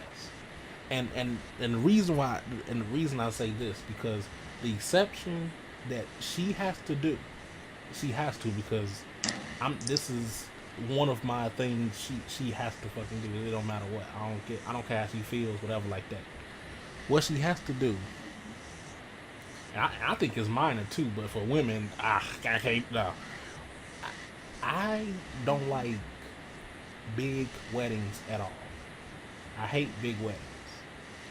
So, and like big ass church, 50, 100, or more like that, people on both sides of the, hers and mine. I can't do that shit. Yeah, so it has to be small, like a nice sized backyard, or small slash medium. I could semi do a medium, maybe. But knowing, like I said, knowing a female, oh nah, my oh, mine gotta be extravagant. Mine gotta have glitz and glamour, all that shit like that. Why? We getting married? It's you and me. Like I understand. Oh, I want this to be special. All the things like that. You marrying me? Why does it have to be? Why does it have to be an event of you settling down with someone? If you love them and all the things like that, it doesn't matter how you do it. Now I understand you don't want to do like the Las Vegas thing, which I'm okay with too. Like you don't want to go to Las Vegas and get married that way. I'm cool with that. Like that's kind of stupid to me as well. But I understand if you on a budget or just want to whatever. I understand that, but I can't do those big weddings. I absolutely hate them. So if she can't do that, we gonna be boyfriend girlfriend for 25 years and just act like we married. She gonna have that proposal. What they want to call? I forget what they call it. Blue don't talk about. I can't remember the name, but that proposal ring. She gonna have that for a long Oh, time. you Oh, talking about promise ring. the promise ring? Yeah. Yeah, what a promise ring. Yeah, are you married? She might as well just say yeah, because I'll be, because I'm, and Betty can contest to this, and pretty much everyone that knows me, I'm monogamous like a motherfucker. And I don't feel like cursing, but I'm monogamous like no other. I have pretty much never had two females together, or three, like actually dated. I mean, really dated two or more females at the same time. I've never done that. I semi never liked it. I want to put my focus on this one female and give her my full love, make her feel like I don't want to say black queen. But that's usually what I have for the moment until I get other things. I be a black queen as she is, and that's how I treat her, things like that. So I'm monogamous as all that. White angel. But whatever. Uh, but I'm monogamous, and we just gonna be that boyfriend girlfriend forever, until she accepts that. Cause it'd be 15 years down the road. You gonna get married or what? You gonna do what you gonna do what I said? No, yeah, shut the fuck up. We gonna be in this house. Shut up. Until she accept that. But at the end, like if you and like if one of y'all say, well, she give you ultimatum of either you marry me with the so and so, or I'm leaving. I'm not even gonna lie. I'm gonna say bye, because I'm telling you that it is that big of that, and to me it's so simple why you can't do it. And if the female can't accept that, just bye. I'm sorry to say. Much as I love you, and I know you love me, because you will be sticking around, that long for no reason. But it's gonna be bye. Point blank. Period. So, I mean, and those other factors that I want the female to do as well, but that's the biggest one. I just can't do it, and I know that's hard for, like I keep on saying, I know that's hard for females. They want something, they want glitz and glamour when they get married. Because I mean, it's almost like I can buy you that dress that you want. I buy you that dress. I buy you that expensive ass ring. We can semi have a nice post marriage. Honeymoon and the other thing. I can't remember the other thing right now, but the honeymoon, we got all that. But actually be married. Why? I don't understand that. I never truly understand it. Why I gotta be, you know, you know, all of that. I never understand it, but whatever. So y'all go ahead. That's all I gotta say. I don't keep on saying the That's same what I'm thing. Y'all saying, go ahead. because, it's like, like y'all both, y'all, I ain't gonna lie, I'm gonna tell y'all both this. Y'all both will make amazing husbands and amazing fathers in the future, to be honest. Because, whoever y'all get married, when Blue get married to this beautiful young lady, and Colin, whoever you get, your beautiful young lady or queen you may call her, you get married to, and whatever thought I get married to, and it's gonna be a good thing. I can see everybody being happy. I just want to see everybody being happy. If it ain't me being married, I just want to see y'all be happy. And it's just it's a big thing. So like I said, I can understand. Like with Blue, saying you can't marry anybody else, and then cousin, damn well, and hopefully you get a chick that be like that'll be cool with the backyard wear. If she gonna come in, we ain't get married in no damn city hall. So it's, hopefully you get one of those nice women that'll accept not wedding as a big show and tell thing, but just between y'all, some intimate and casual. That's my final statement. So, man, beautiful, beautiful question.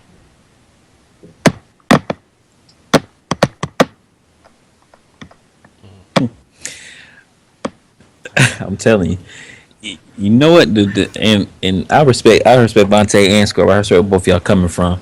Now, as far as you, Vontae, I'm gonna be honest with you. You it's gonna be very, very, very. And I know you know this already, but it's gonna be very hard to find a woman that does not want that glitz and glamour when it comes to a wedding, because and I keep it funky. It ain't really so much. It ain't really so much they want to put pressure on you to have that type of wedding or nothing like that. It's just the fact that from birth, they've been kind of groomed to want that type of stuff. You know what I'm saying? Exactly. Barbie dolls, getting your hair done, nails done, diamonds, or even to the point where where certain family members are calling princess. Stuff like that. They kind of groom for that type of stuff. So by the time they get old enough, they have an idea of this, or this dream type wedding or whatever. So it's gonna be very, very, very hard to find a woman like that. Now, as far as you not wanting to get married, I respect it. And honestly, right now at this point, obviously that's the smart move. Of course, don't get married right now. Obviously, duh. But I think as you get older, you'll probably change your view a little. I'm not saying you're gonna completely change it, but you'll probably be a little more open to it as you get older because No, the thing is, I've been feeling like this for like 4 years, 5 years. because That's what I'm trying to say too. I've been feeling this for like a long time. Like that's what I'm saying. Like that is like one of my ultimate. You have to do. That's what I'm trying to say. It's no way working around it. I'm sorry. I don't care how much I love you. It's just that's how it's gonna be. Like, and that's partially like my stubbornness, Sagittarius. But I'm leave that alone. That's partially my stubbornness of that too, because it's going like I'm not really strict. I can be, but I don't like being strict, and I can be very flexible. But some things I'm not gonna be flexible on. I'm gonna put my stamp on some things, and that's one of those things. I'm sorry to say. Go ahead. Go ahead, Will. and I understand, man. But when you feel as though you find that one, which I hope is soon. But whenever you do find that one, I'm telling you, if that's the one, and you actually feel that deep down inside your heart, that's the one, you'll be willing to do just about anything for them. Just like if it's really, really something real, they'll do that same thing for you. I'm not gonna say no names, but if that person is the one, and if that person wants that actual type of wedding or whatever, or wants to get married, I'm pretty sure, of course, if you guys both put in the time and make that relationship work, I'm pretty sure you'll cave on that one. You know. Oh, she gonna compromise. Fuck all that. I'm sorry.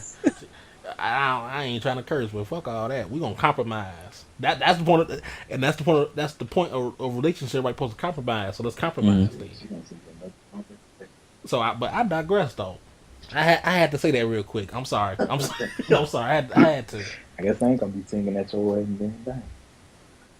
It's my hit song, but like I said, I just want to see, like you said, rules right. And y'all on point with these questions tonight. You got a brother over here wanting to look up old phone numbers and shit. Mm. Oh, see, that's a bad thing. You might because one of them might accidentally call. Hello, hello. Okay, they you stuck, and you in a podcast, so you stuck. Like, oh, let me let me talk to y'all. Let me mute the what's the name real quick. You talking to her for 45 minutes. Y'all reminiscing, and oh boy, he caught you in the trap. I bees in the trap like Nicki Minaj said. Okay. Like Okay. Vontae, you standing strong now, with your stance, but You I know, mean, I'm just saying, sooner or later, you're gonna have one that's gonna at least weaken your defenses somewhat. I'm not gonna say they're gonna completely, conquer or whatever, but they can break down the defense to a certain extent. I'm just saying. I mean, I'm be honest with you. Your statement, man. We used to say that. I'm just keeping it real with you. At one point, I yeah. used to say that, Okay. and then but that was like, shh. Mm-hmm. See, I don't prove really right. want. That was about like what 9, 10 years ago. But as you get older, man. I mean, it, Mm-hmm. if you point changes, I mean, I'm pretty sure at one point Scorp were probably feeling the same way you were feeling. But yeah, I mean, Mm-hmm. as you get older, man, certain viewpoints they do change. Yeah, it is true because I felt this. I'm like, you know how you get cheated on. I've been cheated Hmm. on. I'm the cheat on queen. I mean, fuck, God, I'm gonna say queen. God damn it. Queen. I mean, Mm. No comment. God damn. According to some people, I probably would be, but not king because it's like, I did say that I don't want to get married. I didn't want to do this. I was like, yeah, fuck everybody. Fuck that bitch she rolled in on. All that. And it was just like, now it's just like, you meet a girl and I just like, you get those butterflies. And then you start thinking, man, what would it be like if I'm married to, you thinking about that. It's like, it's going to be somebody that's going to say, gonna meet. I ain't getting married now. This motherfucker going to text me telling me I just proposed to her. I want my $50 from her. Hmm. Okay, but this the thing, It's almost like I pretty much definitely want to get married. That's the thing. I would 100% willing to do it. No questions asked. I've been thinking about that sometimes. To when I was younger, like I would not mind because I see some men, I just black men, I just see men, they just can't do it. Oh no, I can't. I gotta be play all my life, bitch. You got two girls in your 30-year history. How you gonna be? But I mean, so with that said, I never was like that. I don't. I can be tied down. I always, it's not really long relationships, but for your age, it's long. I had plenty of 1 year, 2 year, 2.5, and 3 year relationship with females. So that's semi long for you for that being that young. So I don't mind so quote unquote tying myself down to a female. And like I said, I'm monogamous anyway, so I can do it. But you just won't. Like I said, you gonna have to do that one thing, that one major thing for me, in order for you to say, yeah, she's Vontae. I'm not gonna say my last name, just Vontae BB. She's Mrs. BB. So yeah. So much knowledge going around in here. I'm telling you, boy, man. If any young men or even older men or whatever listen to this, please soak up game. Feel free to soak up this knowledge and this game because you're not gonna get it anywhere else. This uncut and raw. I'm just telling you right now. Because you got this is why it's called the wiser and wisest because you got three different viewpoints, but it's not on a dumb level. It's real life information and real knowledge from experience, not from let me just say this because so I can sound smart. It's nothing like that. This is real deal. So Right. just remember that. You cry, you cry.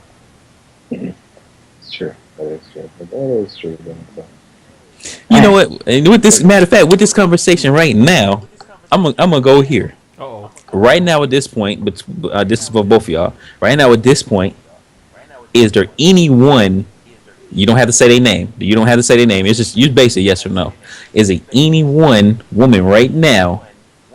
If you had to marry somebody, is there somebody out there that you would marry right now? You don't have to say the name. We'll just leave it as a yes. Can I We'll just leave it as a yes or no. And can I say I no, don't One know? came up. no. That's too Fuck. easy. That's the easy out, man. And see, hey, that's my point right there. That's the easy out. I know, I know. The only reason only reason I say I don't know because for some people, I'm not gonna say me. For some people, you have be quiet, cuz.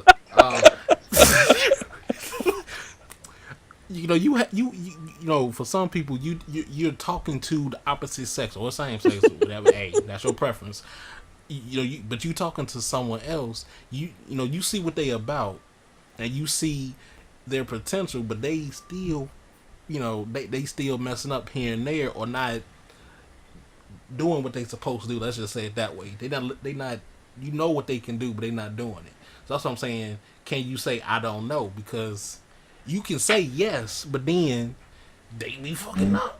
Because you can't tell me you have females. For us wives, you have females. I see something in her that I can be with her for 25 years. Let's just say it that way. I could be with her for 25 years, but then she does dumb shit, which we all had, that we all seen. She doing dumb stuff. I can't deal with this. That's the only reason why I'm saying I don't know, because it's a teeter-totter thing. Let's just say it that way. Okay, it's very very good point. But put it like this though. But put it like this though. Okay, say y'all been together some years. Now, and I know that relationship is not gonna be perfect 100%. Now, even though she may be doing some stupid stuff, we gotta really define stupid. But just say in general, she doing just stupid stuff in general. If this is some person you got time in with, would you just want to end it all there, even though it's a teeter totter thing? Because it's gonna be a teeter totter. I promise you, every relationship is a teeter totter. I don't care. It's gonna be a teeter totter. So you just gonna throw away. You gonna just throw that exactly. You gonna throw that away and then start all over, or you gonna like, look, yeah, we need to sit down and talk, or whatever. And like, look, you messing up right here, such and such and such, and move forward. Vontae, what you gonna do, Vontae? Huh? Okay. And my counter to that is with the I don't know statement. This Again, motherfucker. He's see, breaking all the rules. listen, no. Listen, no, and this is what I'm saying. With the I don't know, you have the female that's messing up, but she like I'm saying, she's doing right. You for these years, you have your ups and downs, but you're sticking by, but like you say for those other kind, because that's the yes side. Now, but you're the other kind, and I know I say this personal experience, like you still there with her to a degree, but emotionally and like in your head, you're not there with her anymore. But you just there, just running on fumes or things like that. Because you just there just to be there. So then, you just there so you can just have someone slash. I know she kind of needs someone or just whatever like that. It's almost like a pity. I'm sorry to say, it's almost like a pity thing in a way. 'Cause you just there. You just there, spiritually and physically, but emotionally you're not there anymore. Well, if you giving them a pity party, it's not even really a reason to be with them, because they could be doing that for you too, though. I mean, even They ain't doing it for me. I'm just saying, because it may be some stuff she may be messing up on, but you may not know. You may be messing up on some certain areas too. Because it can't. I mean, it can get to that point where you're like, look, I feel as though you messing up or whatever, and then you may be surprised to know that she probably feel the same way. So I mean, you got to. That's what just comes with a relationship, man. You gotta either take it, deal with it, or just be done with it. Okay, and this other thing. Okay, let's just say whoever, you say on your behalf, this is what you need to do, / you messing up and things like that. and she says okay, she takes it by heart. But then the times that you say that shit, and like I'm saying, you emotionally not there anymore because you saying those things. You're not there anymore. But and she's still there with you. But you say those things to her, but her ass don't say anything to your ass. Make it seem like you doing right. Which sometimes I just say personal experience. I know I am. I don't care. It really is. I'm sorry. I'm sorry. I'm arrogant and cocky like that because I know I'm doing right. Because like I'm saying, I'm sorry. But anyway, she doesn't say anything on your behalf because you say those things and then you ask her and you personally ask her, is there anything wrong? Anything you want me to do slash change things like that? Oh no, yeah. You doing fine or anything like that. You hit, and the thing is you hit it, you hear it, you say and you take it on both sides. Like okay, you think in your head you are doing right because you think back years, things like that. You think back, yeah, you doing right, but then okay, obviously we've been disconnected. So obviously you have something in your head that you don't like, but you can't say. But you're saying, I don't have really anything to say like that. So to a degree, you have something, but then you don't have something at the same time. Or you don't have, or maybe, and maybe you don't know how to enunciate it. Let's just say it that way. I got you. Now, at that point, if of course y'all had that conversation and you ask her, you know what I'm saying? That's I respect that because you being a man and asking her, is it something that you doing wrong that does she feel like you need to change? You asking that question, so I respect you for doing that. Now, if you actually sat there and was a man about it and asked her that question and she says no, but you hear it in her voice that she lying, She yeah, don't say anything. Actually, yeah, she don't she say don't say. anything. If she But go says ahead. nothing, or at the same time she say yeah, but you can hear it in her voice because you know her well enough to know she lying, and she just let it just slide under the table. Hey, that's on her. That's her own fault because you right there out in the open, you communicating with the person what you should be doing in the first place anyway. Now, now it may be a question of what I'm saying, she don't want to say something to make you get defensive. It could be that, but outside of that, if she just let it slide under the rug or whatever, hey, that's on her. If she gonna let that stay and let that build up on inside of her. I'm saying you try it. So if Exactly. it comes down to another point, because if it comes down to like a point where y'all argue, like say later on down the road, then she brings it up. See, then that's when you can hit her with that. I asked you this question before, you didn't say anything. So that's her jeopardizing the issue in the relationship. So I get you on that point. You know, yeah, but it still comes that it comes with the territory, man. I'm Yes, just ain't. saying it's gonna Yes, come ain't. down to the territory. I know. I know. So, buddy, you might as well get ready, buddy, So because I give you, you know what? I'll give you the benefit of the doubt. I'll give you till about 28, 29. You at least have someone in mind. Not saying you're gonna be married, but you'll have somebody in mind. Like, look, this one could be the one. I'm gonna bring her flowers. I'm gonna bring her a newspaper. You know what I'm saying? I'm gonna rub baby oil on her feet. You know what I'm saying? I'm gonna feed her peanut butter and jelly sandwiches. You know. wow. Uh huh. Finger sandwiches. Whatever. I mean, and like, I don't mean like to even cut you off, because we just going back and forth in a way. I guess we clashing right now, but some of those things, like I keep on saying, I'm willing to do all the things like that. I don't mind doing those things for my girlfriend, fiance, wife, What do you want whoever it may to do? be. I Bitch, I please. Okay, I'm sorry. I'm sorry. I'm sorry. wow, yeah, okay. I I don't mind doing anything and above, because I will do those things in a drop of a hat. I don't mind doing anything for my queen, like I'm saying. I don't mind doing those things. Just, but that's why I keep on saying I don't know. Slash, she needs to do that ultimatum, semi ultimatum. I'll just say it that way. Just, that's just the way it's gonna be. And I mean, yes, I might. I highly doubt it, but you could be right. I'm not gonna say you gonna be wrong on that. I'm not gonna be naive and say no, you're gonna be wrong. But I know deep down, 20, 27, 28, 35. I don't know. I know ultimately I'm still gonna feel like that. I know because I some things I have changed. Let's just say from 16 to now 22, going on 23.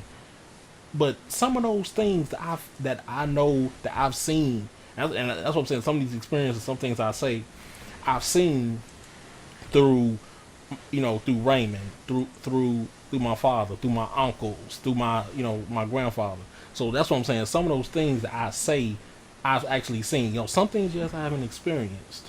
With women and things like that, but I have seen, and I know I would do things differently from them because I actually seen. So it's a semi experience, and some I have experienced too.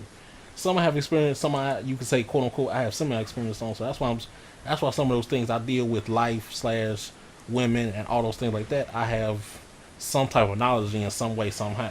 So, but go ahead. Anything else? I mean, hey man, I mean, I've said all I've had to say. I mean, only time will tell. And man, Vontae, the woman that will be with you, whew, I know for a fact she will be a strong woman. Yeah, she would be a strong and respectable. As far as I'm concerned, she could be a damn army lieutenant sergeant. As far as I'm concerned, I don't. So we're not gonna talk about military because I don't want. That's almost like a GameStop. That's a semi GameStop rant. Because I'm not gonna talk about that, especially with black folks and government slash military. That's episode 4 because I'm not gonna talk about that right Oh now. So boy. I'm not. oh, I know what that means. But man, Vontae, I'm telling you, man. I'm telling you, I wouldn't steer you wrong. I give you I give you 28, 20. Matter of fact, at the max, I'll give you like 32. You'll have an idea. You'll have an idea, and you'll be doing it. I See, did now, but see, anyway, go see. ahead. Yeah, No, I'm no, not you fucking. know you I'm, wouldn't fuck with I'm you messing with wouldn't you. I'm fuck with not. us. We know that's true. We know it. We know it. Mm-hmm. You know. And then Yeah. and then and then, matter of fact, with that being said, I know that we know that one, and we know the reserve just in case that one falls through. And then you got one in the holster just in case that one falls through too that we don't know about yet. Bam. Shit, I don't know it. I don't know either. You must be talking See, about. Never see, mind. see. Okay. Hmm. See, I'm not even thinking about. I'm not even thinking about that one because that's just you say he said my friend. He's Exactly. just that. It's just that. It's just that I, one. I So will say okay, this is. I'll say this and then whatever. I will let it go. I will say this. When you least expect it, and this is a proven fact. When you least expect Yeah, I it, I'm know. telling you, it's gonna kick you in your ass. I'm telling you, full force. And that's what I'm afraid of because that's always a cliche thing to say, but that shit happens. I ain't gonna lie. Because one time you can say that semi happened as well with me as well to a degree, but I mean it's semi true, and that's why I semi hate that too because that bullshit actually happens. So whatever. Okay, cousin, you got anything? I don't know. I was just you know, I'm pretty sure you make the right decision though. If sometimes I know with me it's like you want what's right for you, and sometimes I ain't gonna be lying. And there's so much bullshit in a relationship. I'm like, man, what happens if it's somebody else on the other side that she may be interested in? Am I trying too hard sometimes? You know, and it's always, like I told you before, it's always some other girl who's vying for your time and who does things for you, who talks to you and they communicate with you differently than she does. And like you said, it's always that one that'll text you in the morning, and then the other one that you like the most can't even get shit from sometimes. You know what I'm saying? So it's like, and then next thing you know, you're so interested in the one the one that doesn't pay any attention to you, but the one that does give you the time of day, you don't find yourself to be attracted to. No, they're not being attracted to maybe all else is just fine. But it's just like, it's crazy how that goes though. So it's like I'm the same way. If it's somebody that I can see myself marrying now, nope. No, not now. But maybe in the future, because it's like I got tired of playing Mr. Reach all the time, reaching my hand out.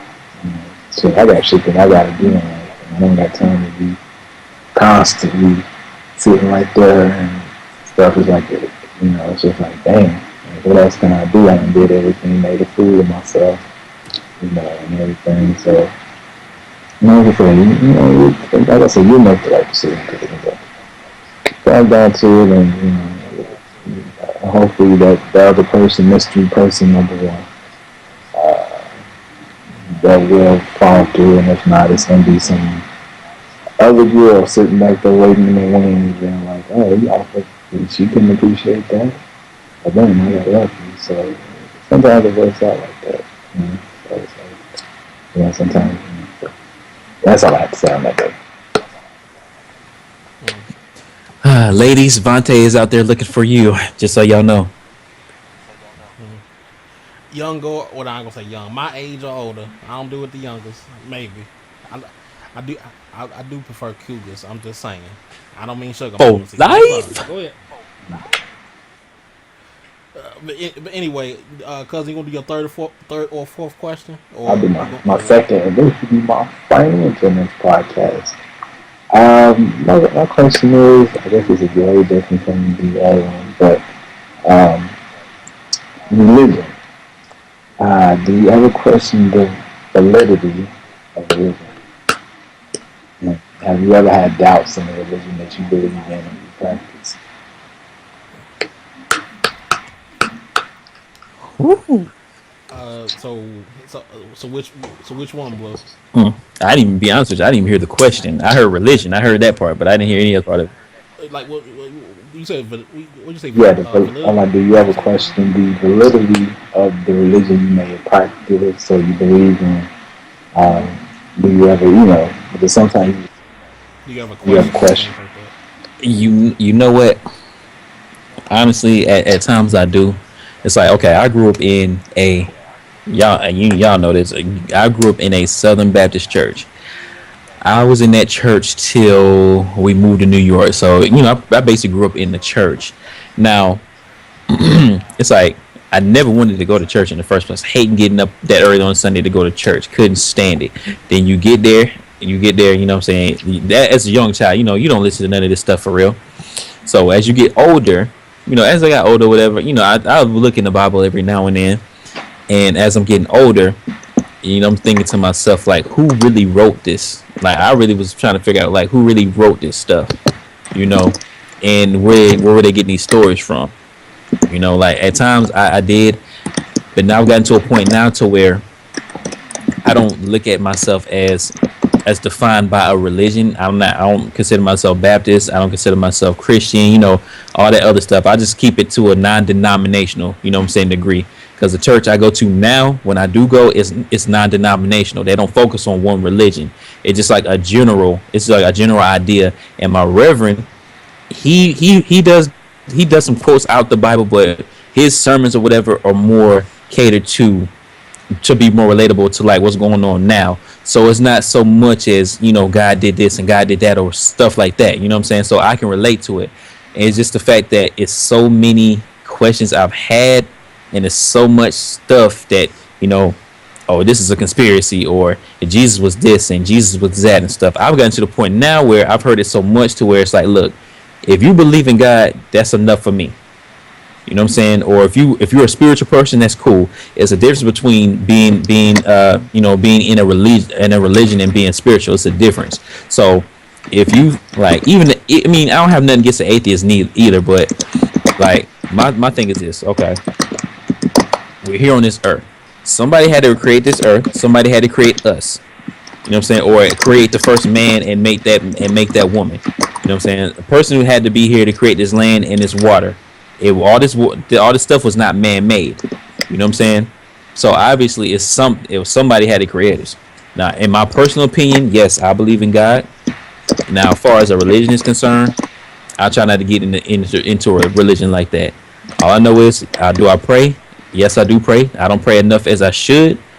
I could pray more. You know what I'm saying? I can pray more. Do I go to church on a regular basis? Yes and no. You know what I'm saying? But I don't feel as though you have to go to church to believe in God or to praise or to praise Him.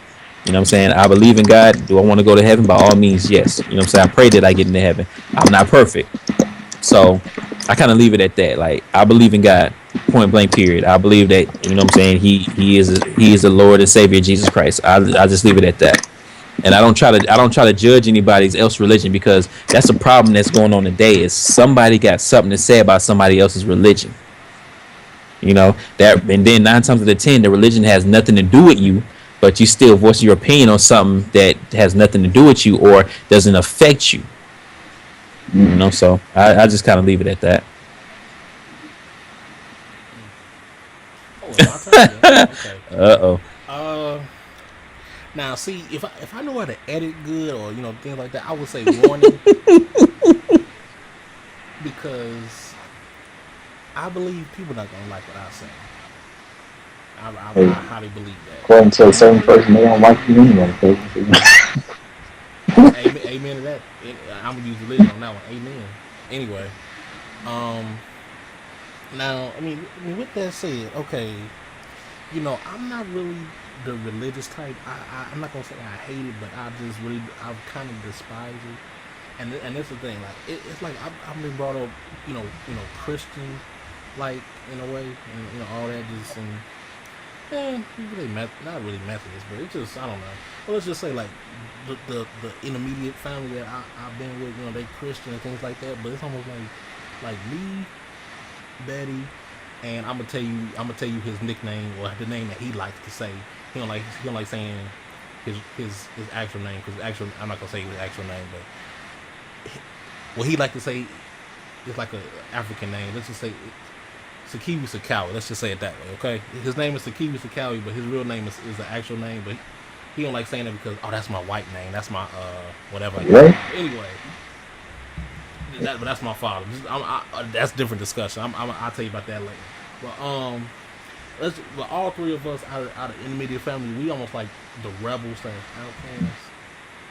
But the thing is, we're the rebels slash outcasts, but we the normal people that don't really have issues like that. And these the so-called Christian people in my family, they have things going on with them that's messing up and things like that. But we damn near, I'm not gonna say we perfect, we not, but we don't have that much issues as them. But we don't really do religion like that. And even though Betty's gonna say, 'cause if she listens to this, Betty, Oh shit. Betty gonna say, "Oh, I influenced you because this is how the way I think." Betty, leave it alone, okay?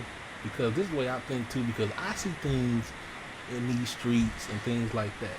That I'm like, this religion slash Christian thing, I don't understand.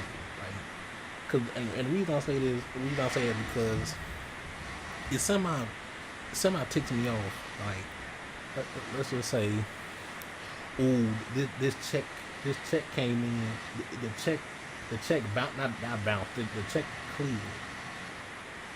Praise Lord. What Lord got to do with it? Well, I don't understand what God and what Lord have to do with that. Like sometimes it goes too far to me to a degree. What does God and the Lord have to do with anything to do with you? Sometimes, I mean, yeah, okay, God woke me up out of my slumber. Praise Jesus. I'm like, okay.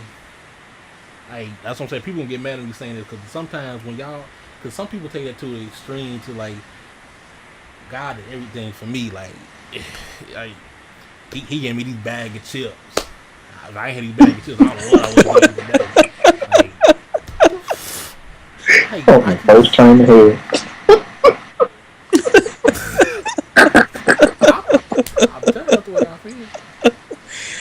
Oh god. I'm telling you, like this, it does. I do not understand it. It Yeah, man. Ooh. it's almost like I believe in a higher source. Yes, I believe in a higher source, things like that. But put an actual religion and what I believe in, nothing. Because it's not atheist either. It's not that either. But I believe in something. Because it's almost like I just put it like this. I believe it's a higher entity out there. I semi believe in that. But it's almost like prove this to me. It's almost when they say, the rapture and all those things are coming. Show me the proof. Like I'm waiting for it. Give me. I guess I won't say like a realist or whatever you want to call it, but give me something. Like show me that Allah, God, Buddha, all those, any one of those, I don't care, any one of those are true. Give me something, then I might Yeah. believe. believe in the Lord. I don't know, but something. But it just ticks me off that like religion almost takes over people in a way. Like it's almost it's like you live in your life, but then you're not because and I say this because in a different way, I kind of want to say, um, I don't want to say like God rules over everything. Like you need something to believe in because some people have so much negative, so much whatever in their life that they need a God or whatever like that so they can have something going on / positive for themselves. I mean, I understand that, but that's in my bull. That's in my bull to me too. I like all this with God and religion. I just it doesn't. I really don't get it. And Ray kind of agrees with me with some of this as well. Some said most of it too. So that's the thing. I'm not alone in this as well. It just proves to me that something out there. It is something out there. And that's why and I don't want to say like oh so you believe in science and things like that. Not really. It's almost like I'm leaning towards more of the science, the monkey, and all that things like that, atoms and things like that, more than the God thing. But it's almost like, I believe in a higher source. It's like I don't do not believe in that. I believe in that as well, but it's just yeah, people don't make me not like religion. It's that way point blank because it's just yeah, it's just y'all take it too. Not y'all. I don't want to say they take it too far. It's that way. Like sometimes I just want to slap. I'm about to go to hell. I'm sorry to go quote unquote hell for this. I want to slap you because of the Lord. I want to slap you because of hell. I'm sorry, but I don't care. I'm gonna get ridiculed for this, but I can take it and stuff like that. People not gonna like me for this. I'm the host of this too, but deal with it. I deal with it. I don't care. People gonna hate me for it. Deal with it. Oh, he's a heathen. I'll be a heathen then. I don't get it. Yeah, hold on. But people gonna hate. People gonna hate me, but I'm just gonna stop at that moment. I'm a heathen. I love it. I love y'all. But whatever. I mean, I totally understand those. Like I'm, like because you seem like like me. Like I'm agnostic. And agnostic, you just believe in a higher power. It's like at a certain point, I don't. I got to the point where I used to try to be Christian. And the thing is, now I'm like, everybody has a religion, and I respect that. I respect that. And I'm not going to challenge. I don't want to challenge them and say, oh, yeah, well, you get some people. Because I got atheist friends, I got Christian friends. I got a friend who, I don't know what the hell he is, but when we go to church, he says his clothes pops off and his shoes break and all the other shit. I'm like, yeah. And I just be sitting there like, okay, that's what they do. And I appreciate having that mixture because I get to learn about everybody's religion. Me, they just ask me, what do you believe in? I said, I don't know. That's the only thing I know, that I'm going to die one day. So I just want to do the best of my ability. And a lot of people, like I said, I don't search for the truth. I'm not looking to find what created me. I know I came out of my mama's vagina. I came from somebody's balls. I didn't really learn about that. That's where I came from. And, it's like, at some point I could see where Levante came from because it's like, see those, you got certain preachers, I'm not going to say not all preachers, but you got some beasts, some amazing preachers out here and amazing churches you can go to. But you got certain preachers, I know y'all see them on TV, on BET, talking about sending you $5, I'm going to send you a prayer check, I'm seeing your middle finger. Go ahead, I'm sorry. And a bald headed fucker.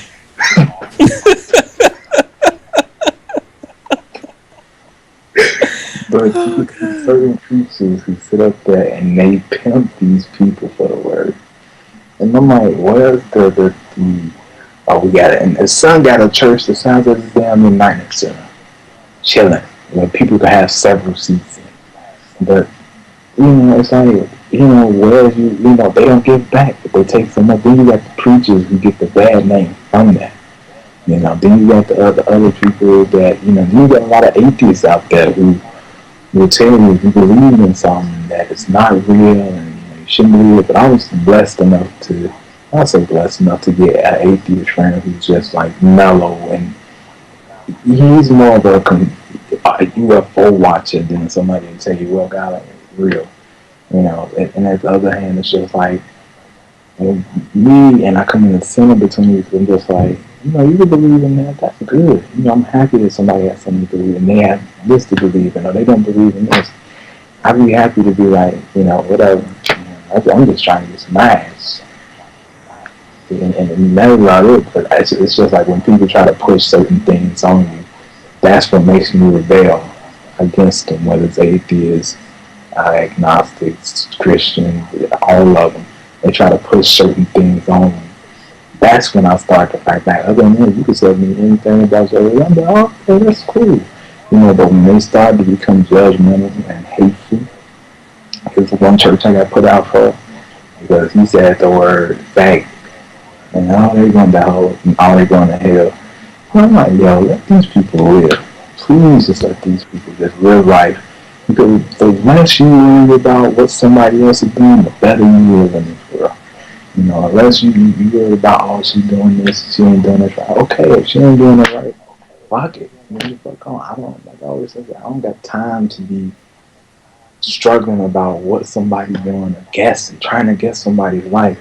Because I was like, when I was 13, I was 15, 16, I was in an evil, dark place where I thought I was the devil. I wanted to be the devil so bad. And I kid y'all not, I wanted to be evil. Because that's how much I hated life. I hated my own mom, my grandmother, everybody. And it was just like, I don't know why. But it was just like I got into, it was just like I was always into religious people and people of this sort, and I just wanted to play the evil card so bad. I just wanted to feel the destruction, and I wanted to see people sad and hate and hate. I was just full of hate. So it's like now when I grew out of it, and somehow I grew out, and I'm glad I did. And I'm at the point in my life where I'm just like chilling. You know what I'm saying? People just basically, I just chill now. I don't want to debate with somebody about religion if they believe in it. Okay, I'm happy for them.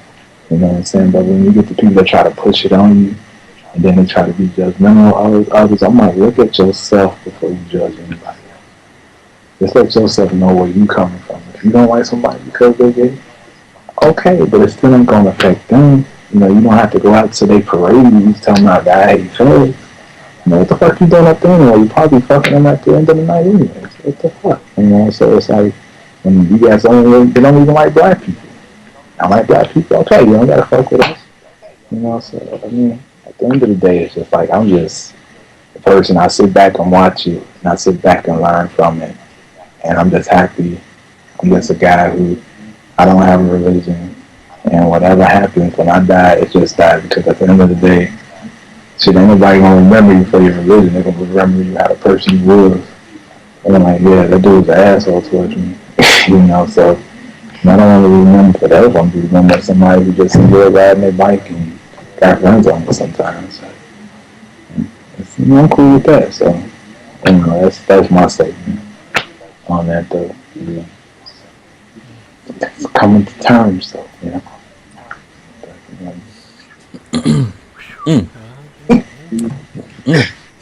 Whew, man. Scorp, sir, I respect everything you said. I kind of feel the same way. It's just when it comes to that religion, it's such a touchy subject that no matter what you say, it will be the wrong answer in somebody's eyes, no matter what you say. Oh yeah. So now far as Vontae is concerned, this may be the last fucking episode of Wise, Wise, and Wise. Like damn. Like when you got the same way when we was watching the movie on stream and that shit got shut down immediately. Nigga got Devontae gonna get shut down mid sentence. This account has been banned. You know they will. You know they gonna challenge y'all, and I think that's the best part about it is that Devontae gonna have some people that's gonna be like, nigger, I can't believe you said that. You know, so and you don't have some people that's gonna agree with you. You know, at the end of the day, you know, that's the best thing about y'all that I could share. You know, that I got to learn from y'all. You know, Blue, Baptist background, and I respect the hell out of that. cousin with his, him being, he just, want proof a lot of times, and I respect the hell out of that. And it's just like, that doesn't make a person, but, you see them for their other side, they true side of who they really are. The religion ain't gonna make who, Vontae or Boo is. It's their personality who makes them, their heart. So, it's like, I'm shit. Like, even if I was religious, I wouldn't judge y'all and say what y'all was doing was wrong. Hell, I'll be supportive of y'all. Y'all invite me to y'all church. I'm like, hell yeah, I'm coming. But, if the preacher don't say something I don't like, I still sit there and support because at least I'm learning. So, yeah, I'm done.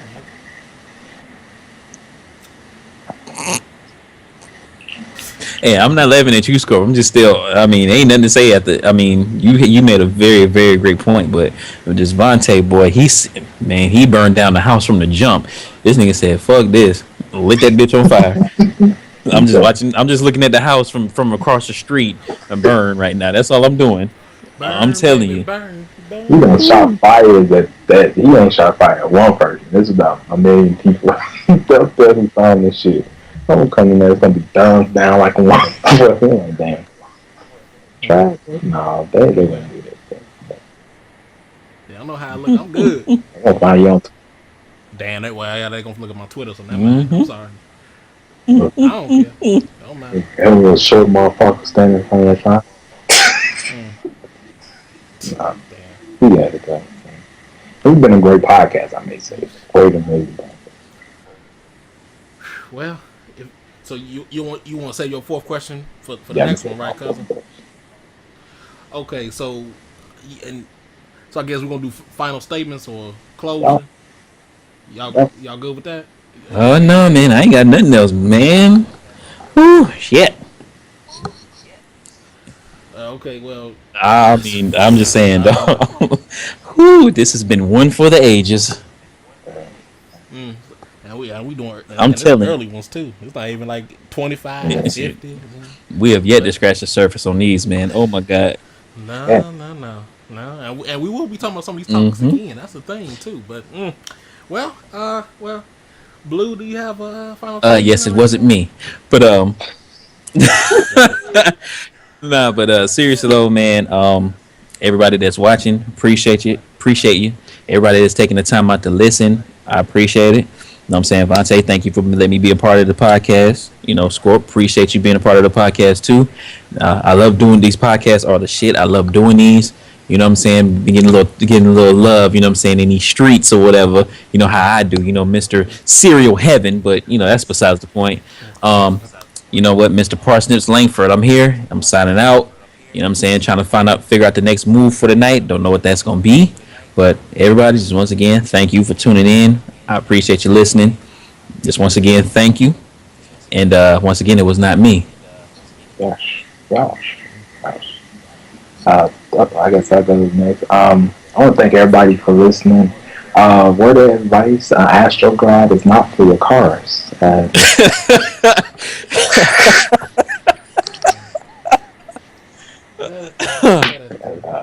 So, in other words, thank everybody for listening. Word of advice to a lot of people this week: go out there and spread as much love as you can. Be somebody, be open, and have fun this week. Fuck it. You only get one life to live, so do some things. Challenge yourself to at least have fun and smile for a day. So but check out more Cousin Podcast. He does stream, and check him out streaming. And he has nice people in there and some stalkers, but he has some nice people. He has some damn man, I'm digging a hole. I quit. But yeah, thank everybody for listening. Shout out to Tanisha. Okay.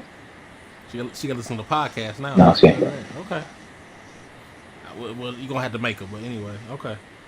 Well, I guess my final statement is just if anybody listens to this, please don't kill me. But what I really got to say is, wow. I guess like everybody else saying, I appreciate y'all listening to it, and I hope everyone likes it, and whew, it's gonna be a fun ride. Get ready for 4 or 5 and so on and so on, up to 10, 20, or however long we do this. It's gonna be a fun Yeah, ride yeah. doing this. So, whew, get prepared. That's all I really have to say. So, with that said, this is the wisest, and Hold on, we out for now. one more thing, Y'all like, one more thing. Just shout out to Betty. You know what I'm saying? Not even trying to be funny, but shout out to Betty. Appreciate you.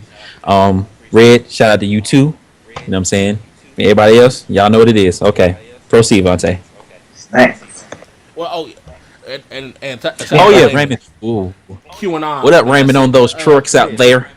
Yes, and leave that truck stop booty alone. I'm telling you. Truck stop punane. I seen videos. Your ex video star. I need to stop the recording. I'm done. This the It wasn't a girl either. I'm just saying.